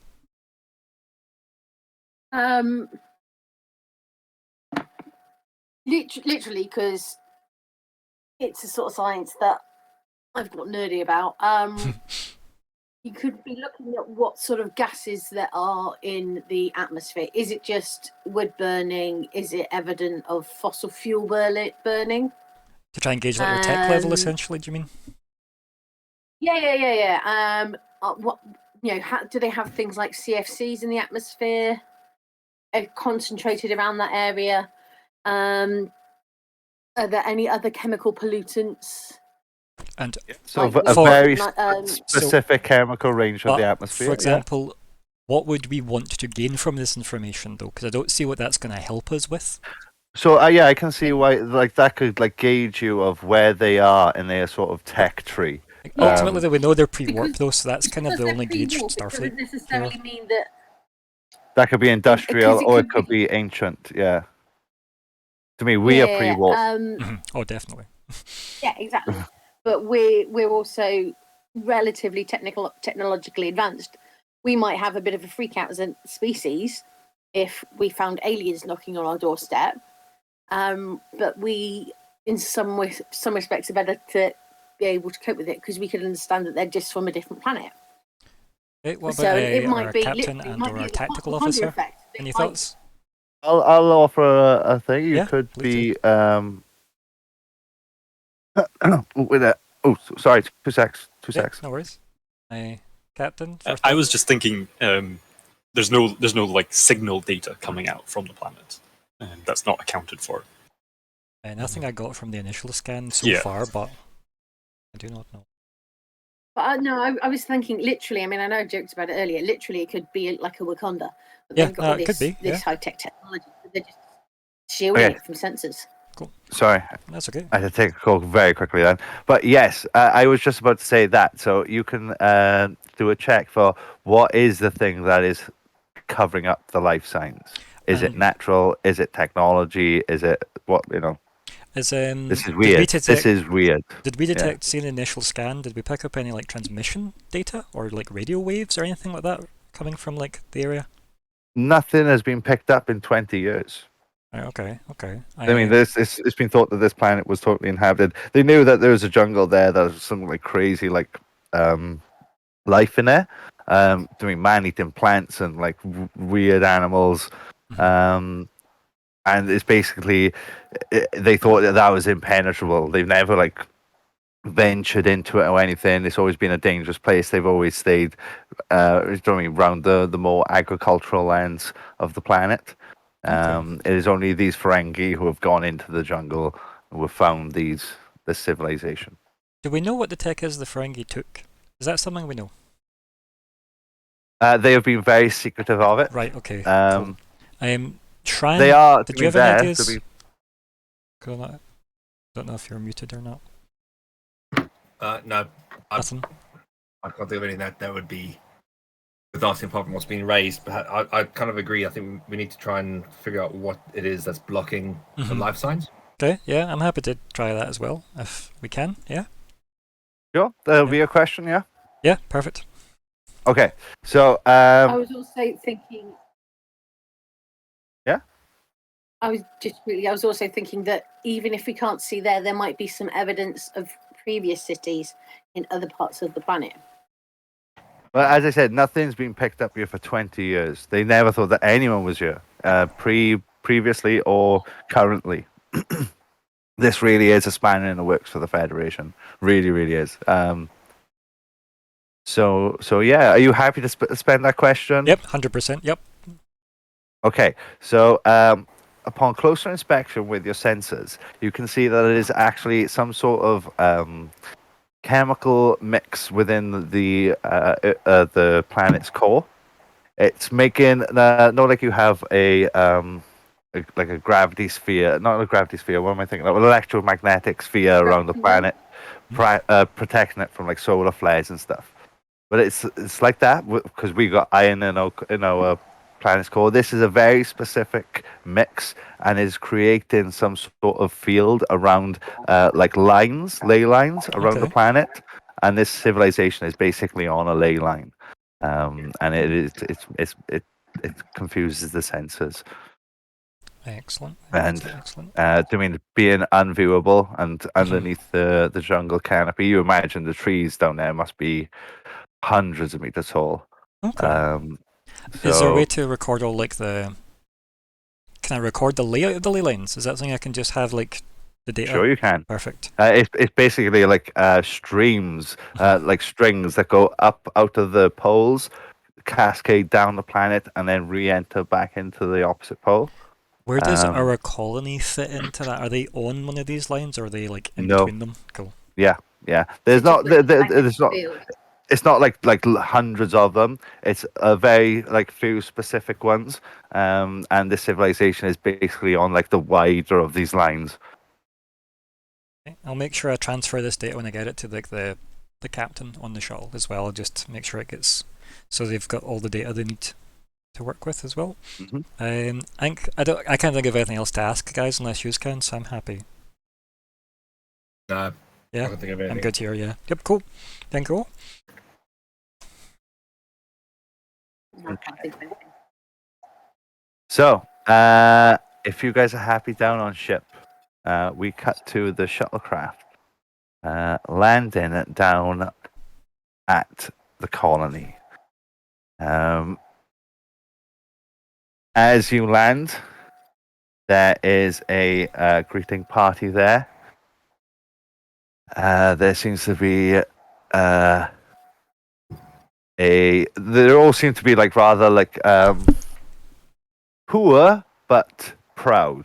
I mean, like sort of like they hold themselves as if they're esteemed, but they're like their clothes and stuff. I mean, you've seen far better in your time. As you land, Captain Leptel, I take it. That would be me. And you are? William Smithers.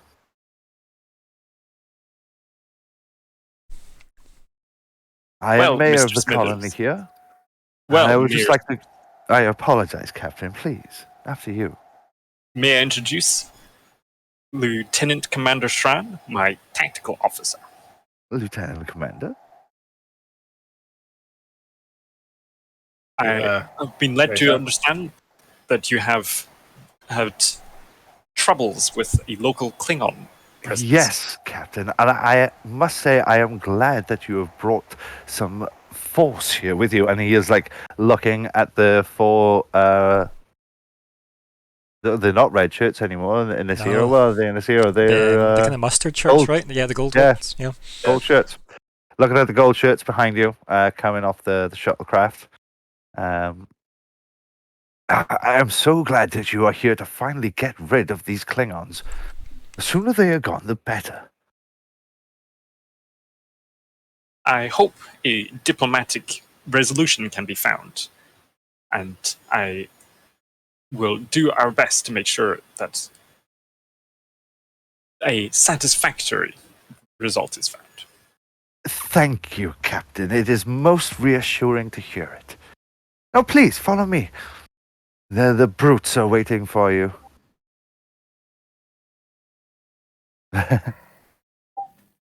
Oh, we've actually got faces. I know. I found 4 people in outfits, so they only got numbers. I never gave them names. They all weirdly have sports stats. Now, Captain, please tell me more. Have the Federation given you any sort of permission to like forcibly remove these Klingons? I am here. By rights, we was here first, Captain. I assume you're unfamiliar with the term might makes right. The Klingons will likely use similar philosophy. I would not trust that your prior rival will hold much to them. Yes, we have received your messages from your first officer explaining what we should do if things start to go awry. Do you really think that is a possibility, Captain? I will hold to the 35th rule of acquisition. Peace Captain? is good for business. Oh, the character laugh, yeah. I love the duality of the rules. So good. They're so good. Okay. And I'm sure both you and the Klingons will wish for good business. Okay, so as you are talking, he is leading you through like a small town, towards like one of the like larger buildings there. You imagine this would be like some sort of like a town hall type, governing building. As you were going through the town, lots of the colonists, like giving you smiles and like doing, thank you, oh, thank goodness you're here, and oh, we can't wait for you to get rid of them. And as you're walking through, and you approach the building, you start to see more and more Klingons, just sort of hanging about on like street corners, giving angry looks to any passers-by, especially to you guys. As you walk past. Is it? Are the number of Klingons we're seeing, would that sort of marry up with the size of the bird of prey that is in orbit? You can make a roll for that. So security and either reason Insight? or insight. Yeah. I'll go with insight. And that's going to be just 2 dice. What's the complication range? 1. Just 1, yeah. Oh.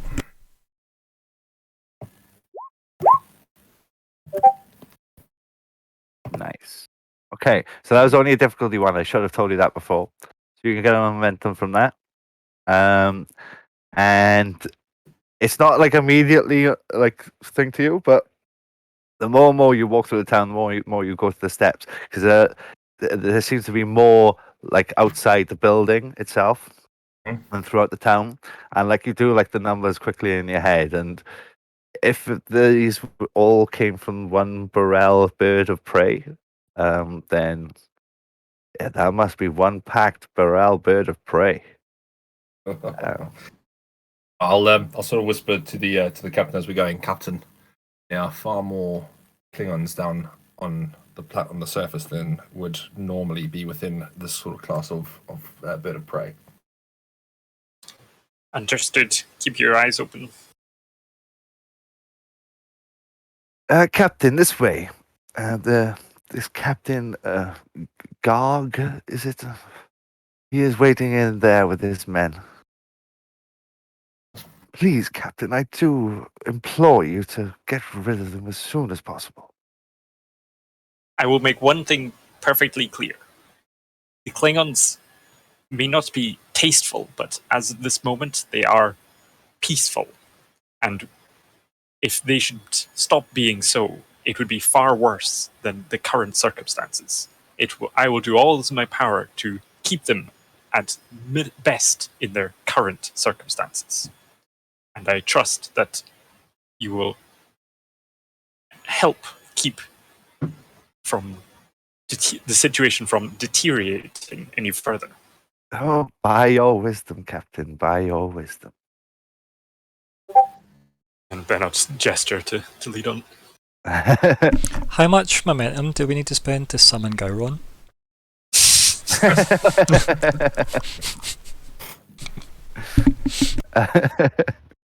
I mean, at this point, is Gowron not like head of? Yeah, law-wise, yeah. Law-wise. Okay, so you guys into the room, I take it, or you happy to enter the room, yeah? Well, I would want to enter first to make sure that it's fairly safe for the captain to go in. Okay, so there's no like deck saves or anything in this game. Is there? It's like cool little... No, but I'm gonna go. So I mean, fitness security, right? You've got that, or insight security, yeah. Yeah. Fitness and security would do it. Yeah? Go on, then, give it a go. Alright, what's complication? Complication range 2. 2, okay. Difficulty 1. Alright. So complication range is 2. My task roll that stays. It's always 2 unless you're changing it with momentum. Yep, or talents. Ignore the skills. Stealth. The focus. No. No. sort of quick reactions or anything like that. I'd allow, but no, not stealth. Right, so it's just the 2, the complication range of 2. But boom. There you Wow. go. Okay, yeah. So you're gaining momentum from that. So as you walk through the door, there is a bat'leth like swinging towards you. You manage to like deflect it, pull, maybe like put your hand on your phaser as if to draw, and this one is a fighter. And it's one of the henchmen who goes and stands directly behind this guy.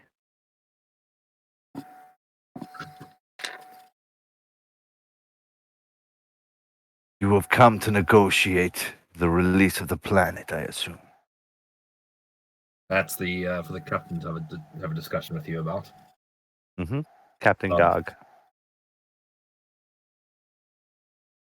All safe to enter, Captain. Yeah, and Captain will come in.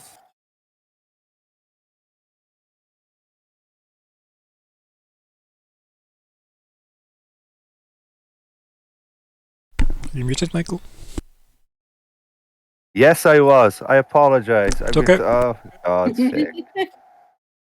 God's sake. Right. Yeah, sorry. So, yes, you walk in and Captain Garg is there. The guy who went to hit you with a bat'leth and you like defended yourself really well, he's gone to stand behind him. There is another Klingon there. So, basically, it's Captain Garg flanked with 2 henchmen. He is saying, I assume you've come to discuss the handover of the planet. Let us talk while I still have patience, Federation. I think Leptil will walk close and step in between the mayor. And The mayor hasn't entered. So Oh, he's is he just not? let Sorry. you. Yeah, no, he's just let you guys go in. It is just you, you two, unless you've taken any of the tactical crew. It is just these Klingons, 3 Klingons, and whoever goes into the room. I think it's just us 2. Yeah? For better or worse. Okay, so Captain, you approach them, yeah? And probably, I mean, Leptil won't be the best judge of distance, but you know, trying to be as close to within arm's or of their arm's reach, but just outside of it. Mm-hmm. So as you like approach them, you being a Ferengi, they tower over you, and they are very, what's the word? Not opposing, like dominating, Intimidating. pressing, intimidating. Yeah. So, yeah, what are you trying to like sort of put your presence with them, or what do you do? I'm not sure there's any. You're gonna do a Janeway and just like totally fearlessly stare at them in the eye and just like Well, yes, I guess that is the point, to be that I'm not gonna sit by the door so that I can quickly run away if things go do. That I'm here to. I'm here. Okay. Yeah, what do you say? I think.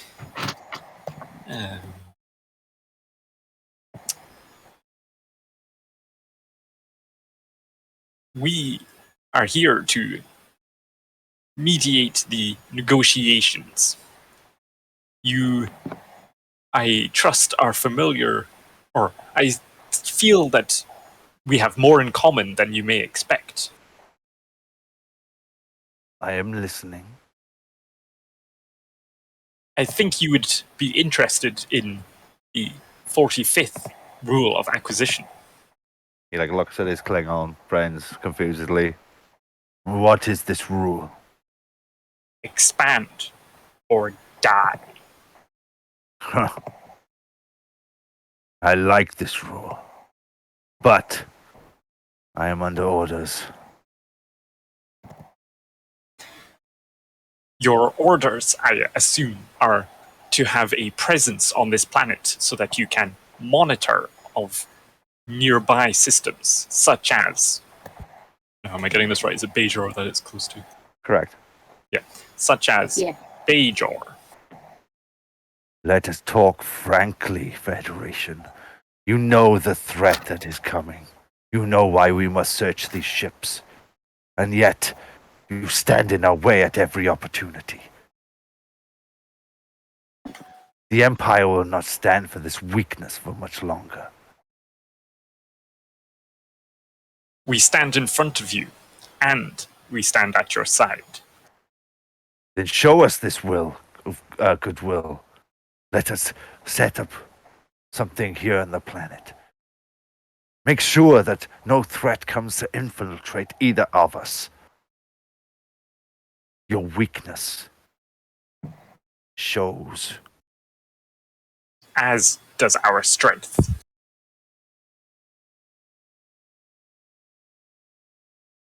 What do you propose? This planet can support much. There is more to it than either you or I am fully aware. And I suspect more so than even those who claim to live off this world. So what, you can watch over us as if we are children? What we You will think stop is your continued taking of anything from the people here. There is trade that could be had. There is profit here for both the Klingon Empire and the Federation. Klingons do not seek profit. We seek glory, battle, and anything that will cause threat to us. We destroy it. We do not let it infiltrate us. Like you, Patach. Do you not wish to know of what is here? Even if it, or potentially if it could be a threat? Okay, so just to clarify our character, he is talking here about changelings coming through from the Gamma Quadrant. I do. I fully picked that one up. Cool. So you're trying to push this like profit thing, then I take it, yeah, from like the tech. I'm not sure. Like he's not aware of the like the Ferengis. It was more just like the location that I was more of the profit than any the tech. I wasn't quite trying to imply that. Okay, it sounds like profit in the vague sense of everyday benefits. Mm-hmm. Oh, okay. So for a Klingon, their profit is glory. Yeah, that's what I'm thinking. Like That's what they value. having a well-powered ally on the same place as them when they want to strike. Think of the support they'd have in their pursuit of glory. Eliton doesn't say. I was trying to trap him in a little bit of wordplay by asking, do you not wish knowledge? Okay, so his you can see he's starting to get a bit more like frustrated with the conversation and the way it's going. He doesn't really like understand that sort of concept. So yeah, how do you want to make a roll now? Because what I'm gonna do, I'm setting your difficulty based on like the role play and how it's going and the conversation and everything. So do you want to make a roll now to see if you can like swing it more in your favor, or do you want to like try and offer him something here, or play diplomat with him? For the planet, yeah. How do you want to proceed? Tactical officer, is there anything you want to add into this as well? Or are you just happy to stand there and let the captain take the lead? I'm letting the captain take the lead. I'm not the diplomat. The aggressive negotiator. I'm there. Yeah, I might chime in if I see it's starting to go a bit too aggressive from the Klingon, which I'm not picking up just yet. Being a standard Klingon at this point in time. What I am proposing is you could have much. From what I'm proposing, you could have much to gain, and from here there may be much glory for you, but that is not for me to decide. What I can help you, and what I can decide, is what happens here now.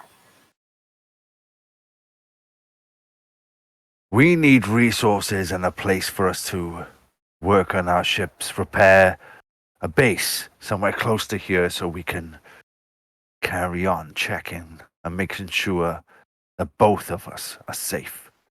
That is what the Empire is doing now, Federation. What are you doing to protect us?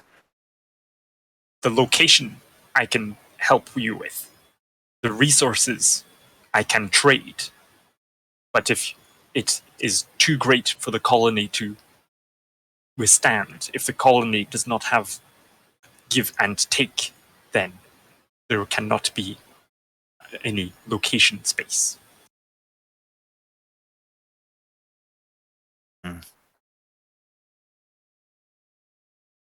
Okay, I say make the roll now. There's Would you say that I have helped entice him to a little bit. that he could have something from this deal?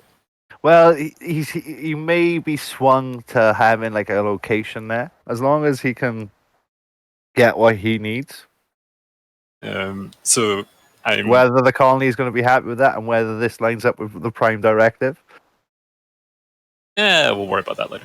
As I said, there's no right way to go in this mission. It is just how you guys play it. So what I was sort of trying to do was imply that he could gain from, the location particularly because of this talent. Okay, every man has his price. The character gains a bonus die whenever engaged in a social conflict with a player can be bribed, bought, or otherwise enticed with monetary gain. Can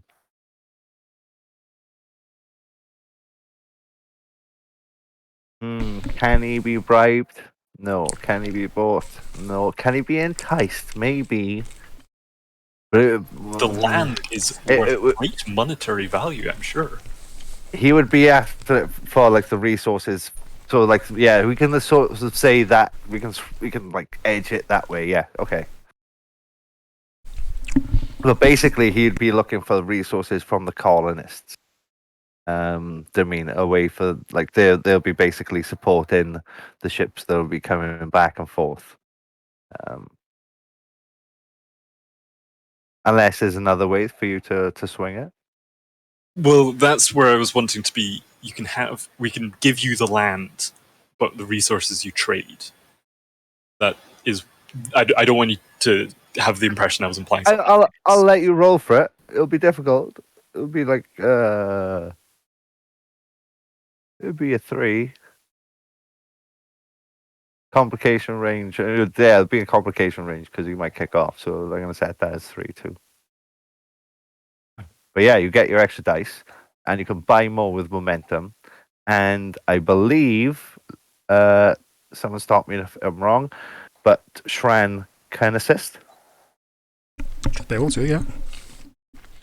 Would you say that if this goes wrong, that they would likely resort to violence? They take it as an insult against their honor. Whether they would like kick off over it, I mean, if you had like more than one complication, hey, who knows? A fist fight might start. Whether it's enough to start a war, I doubt it. You'll learn eventually what Alexander is saying is kind of use his rules when he leads with those types of questions. This one I was less certain would apply. Okay. Just because it's not. But diffuse the tension. Mm-hmm. Okay. Whenever you attempt a task to persuade someone not to resort to violence, yes, that would apply. So if it does go a little bit wrong, that would apply. So I'm adding 2 dice.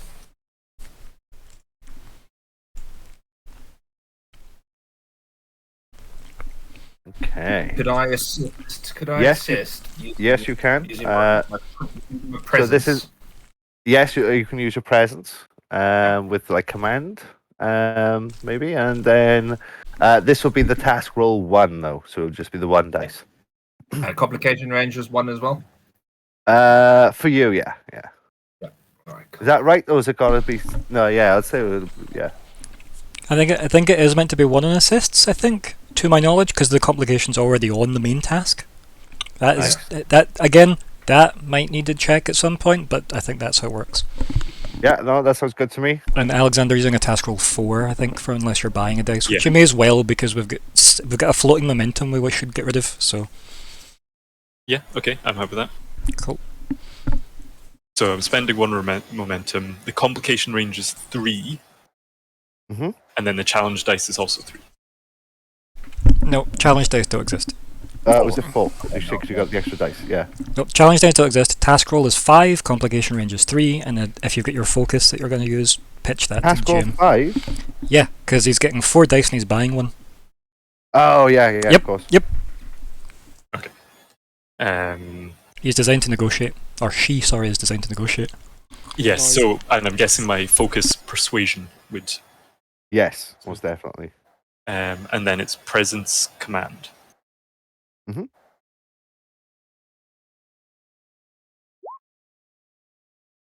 Did you get a reroll at all? No. Okay. So, you've got 3 extra momentum when you get the assist as well, but there is a complication. What was the difficulty? 3? It was difficulty 3, yeah. So you had 6 successes total, so that's 3 that flow over Perfect. into momentum, and 1 complication. Buy off the complication is my suggestion, folks, with 2 of the floating momentum. Yeah, I would go with that. So we've got Happy? one floating left then. I think, is that right? Or is it? Yeah, that is right.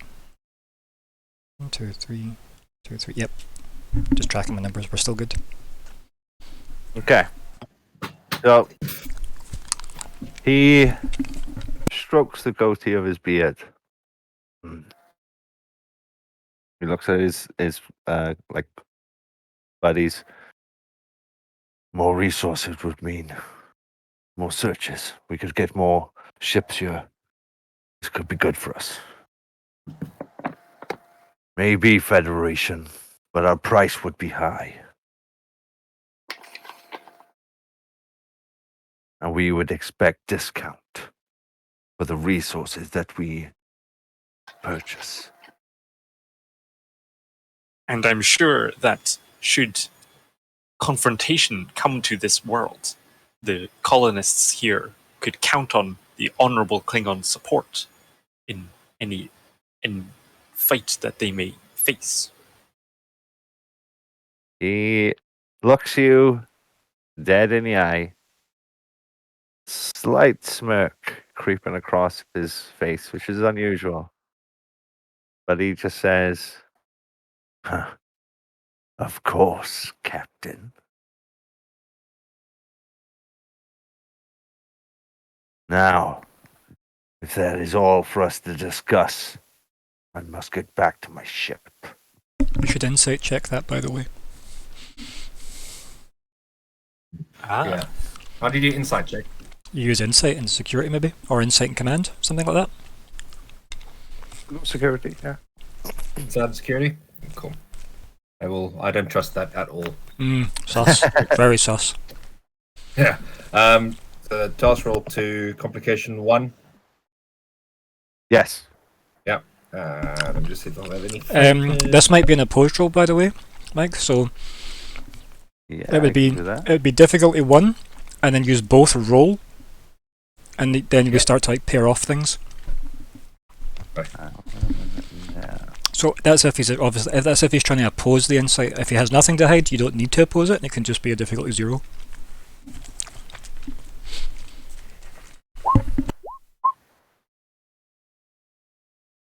I thought I had a what do you call it, Maelstrom. All right, wait a minute then.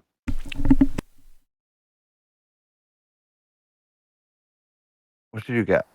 First of all, One success. I'm happy to keep it as like a difficulty 2. So if you just had the 1 success from it as well, it sounds sus as you said, but it's hard to gauge more than that. Klingons are pretty renowned for their poker face. But yeah, so he is standing up. Do you say anything or anything else though? Are you happy for that? Captain, yours is not the only vessel that was in orbit when we arrived. We know of the Ferengi. We do not know why they are here, nor do we care.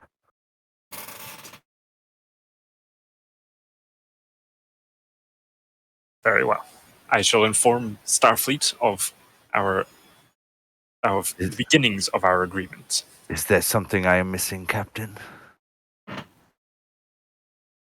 You arrived here before we did. We just wish to understand the nature of your relationship with the Ferengi vessel. We have had none.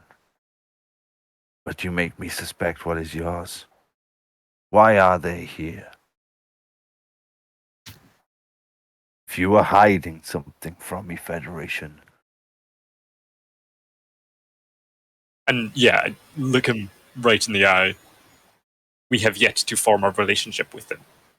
If we have by the time we next speak, I shall inform you of that. He looks you up and down. Are you not Ferengi yourself?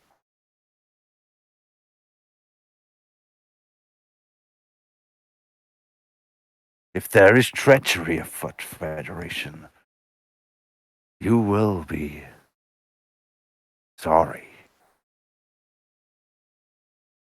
With that, he turns and heavy-footedly leaves. One of the other Klingons. As he does that, Lieutenant Commander Shran will say, "And you, Captain, should you turn against your honor and break your word, you'll be sorry of that, I'm sure." My honor should never be in question. I'm sure it will not. And I'm sure it will not be broken. You seem a good fighter. I hope one day that me and you will meet in battle and do each other glory. Until then. Until then. Okay, so he heads out. His Klingon's buddy in tow. It's not long before the mayor comes in. Oh, Captain, well done. Are they finally going? Thanks to you. I just seen them leaving now. And just hand up, like, whoa, whoa. Captain?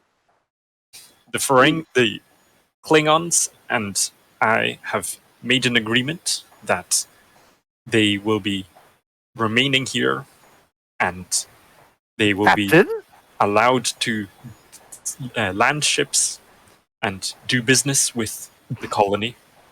As you're saying this, you just see in his mouth go wider and wider as his jaw just starts dropping, and a color of white by the time you say there's more ships coming.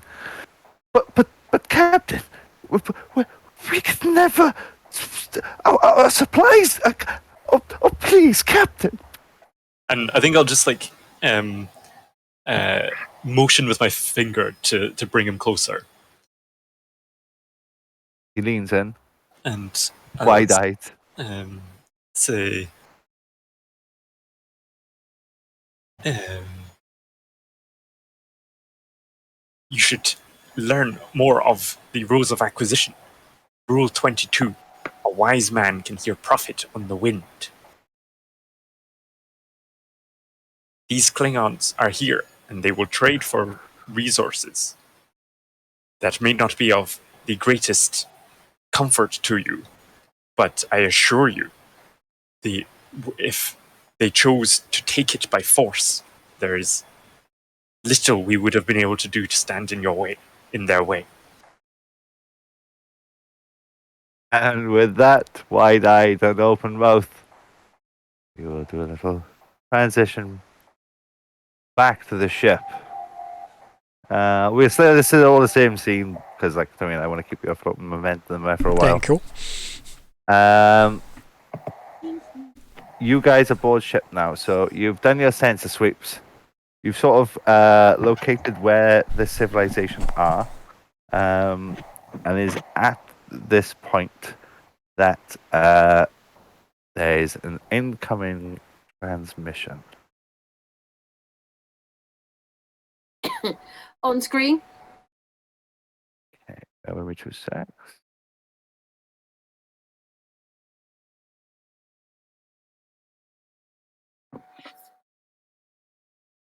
There it is.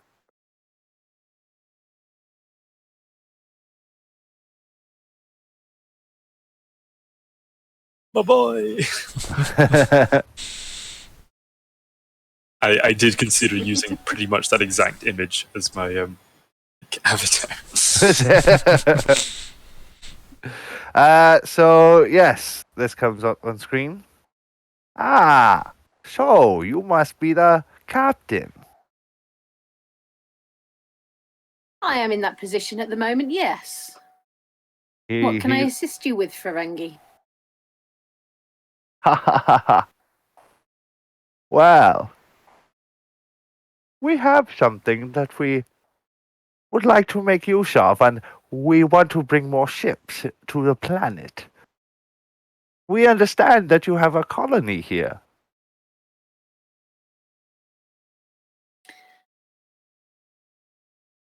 By you, do you mean the Bajorans, the Vulcans?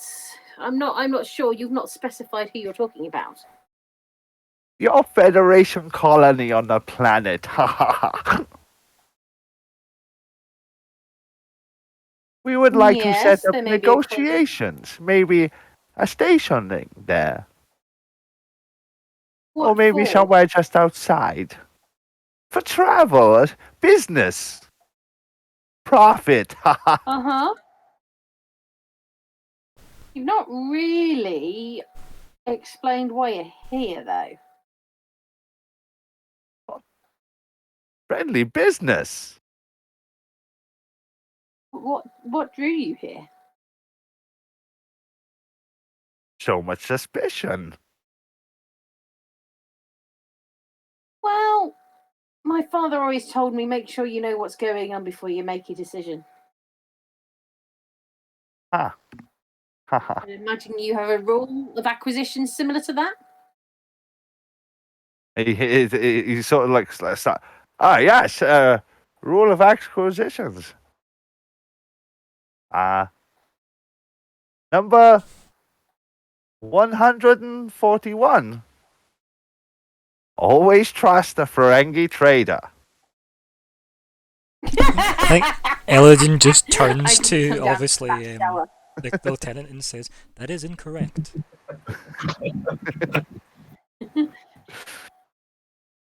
This is clearly one who Don't you mean that is the one doesn't to do revise with- them as much as he You should never have. trust a Ferengi that thinks they're trying to be clever. Eladin's only friend is a Ferengi. Of course, he knows the rules of acquisition as well. Like, he's had to listen to them constantly.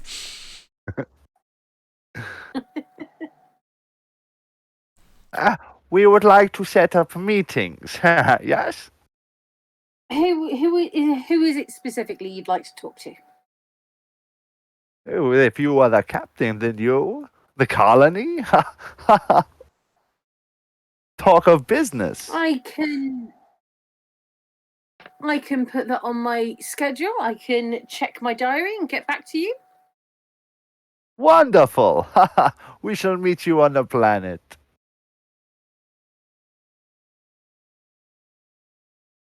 When? Because I still need to. I've got a few things. I've got a lunch that I need to do. And yeah, we've got Klingons here. You know what they're like. Klingons? Want to meet the Klingons as well? No, we do not need to be Klingons, no. We will meet you on the planet and talk. Why not? Excellent. Do you have a problem with the Klingons? No, Why do no. they scare you? Why do the Klingons scare you? Tell me, Dave. Yeah. Because that He is start- the he title, start- is it? He starts 'Cause like you've not sort of. really introduced yourself. He starts like rub his lobes nervously. Can I mute the no, they channel? do- Don't start Can I mute the looks in channel just so public. that I That is can? not polite. I'll just You lean can, over. yes. And I'll press the mute button. I'll say, Lieutenant, I do not think it would be advisable to antagonize the Ferengi captain. Perhaps they could liaise with our away team on the surface. And I'll unmute. Possibly, but I'm not sure about sending them down to the captain just yet. Can you? While I stall for some time, if you go into the captain's office and just quickly privately update them that they may have Ferengi going down, and I'll stall in for a bit longer. Okay.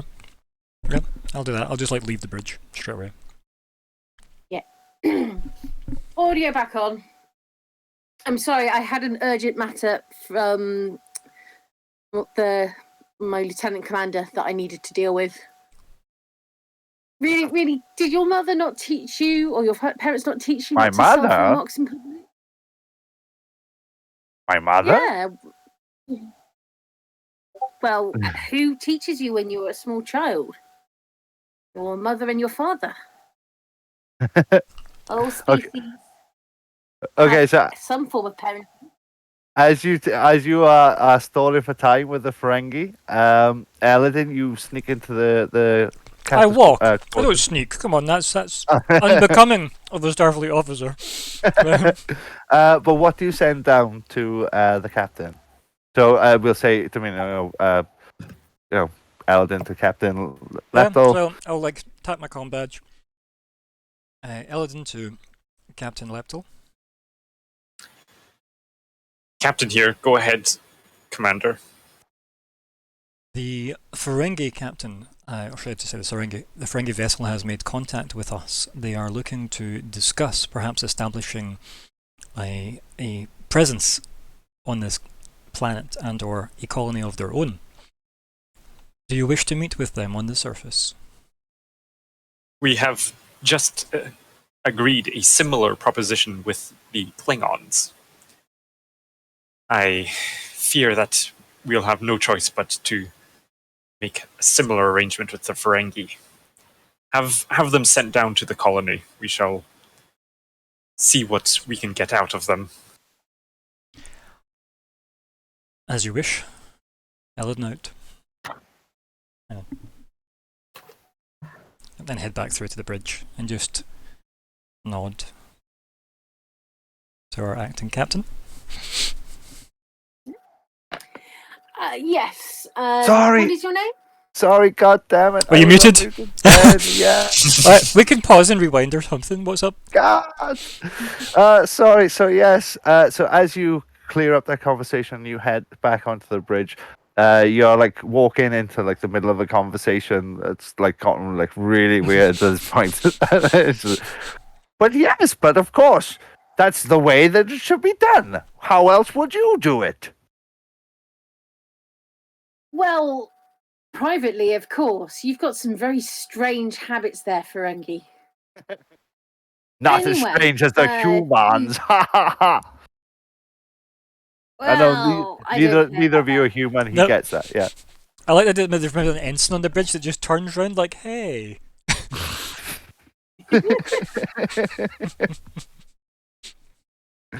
But yes, Aladdin, Okay. you approach. Oh, I'm waiting for them to finish their conversation. I've just given the nod as if that has been achieved. You know, I'll wait. yeah, seeing you walk onto the bridge, Kira will have a little kind of look over. She'll be like, 1 second, and she'll look over to Eladin. And we'll mute the. Go, yes, Commander? Yep. So we'll mute the channel again, and then we'll say, Yeah. I have informed the captain, and she wishes to meet with them on the surface, within the colony. Excellent. So she's warned that they're on the way down. Shall we leave her to eat them alive? Eladin would smirk, I suppose, a little smirk, unbecoming of his Vulcan nature, and he'll say, "It is as the captain ordered." She'll wink at him and then turn around and turn on all of the charm and go, audio open. Damon, are you with me still? Yes. Yes.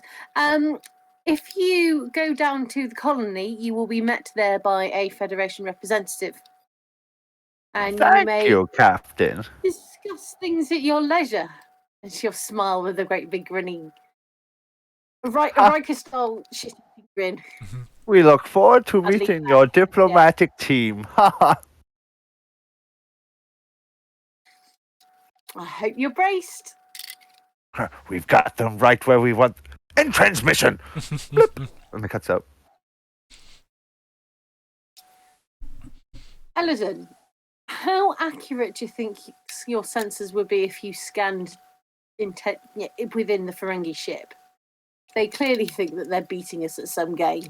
I do believe that when And I know if they lower their shields to transport to the surface, we will get an accurate view of the interior of their vessel. Let's see if we can get any picture about what it is they might have taken. I'll just quote, as my captain has once said before, rule acquisition 190. Hear all, trust nothing. Exactly.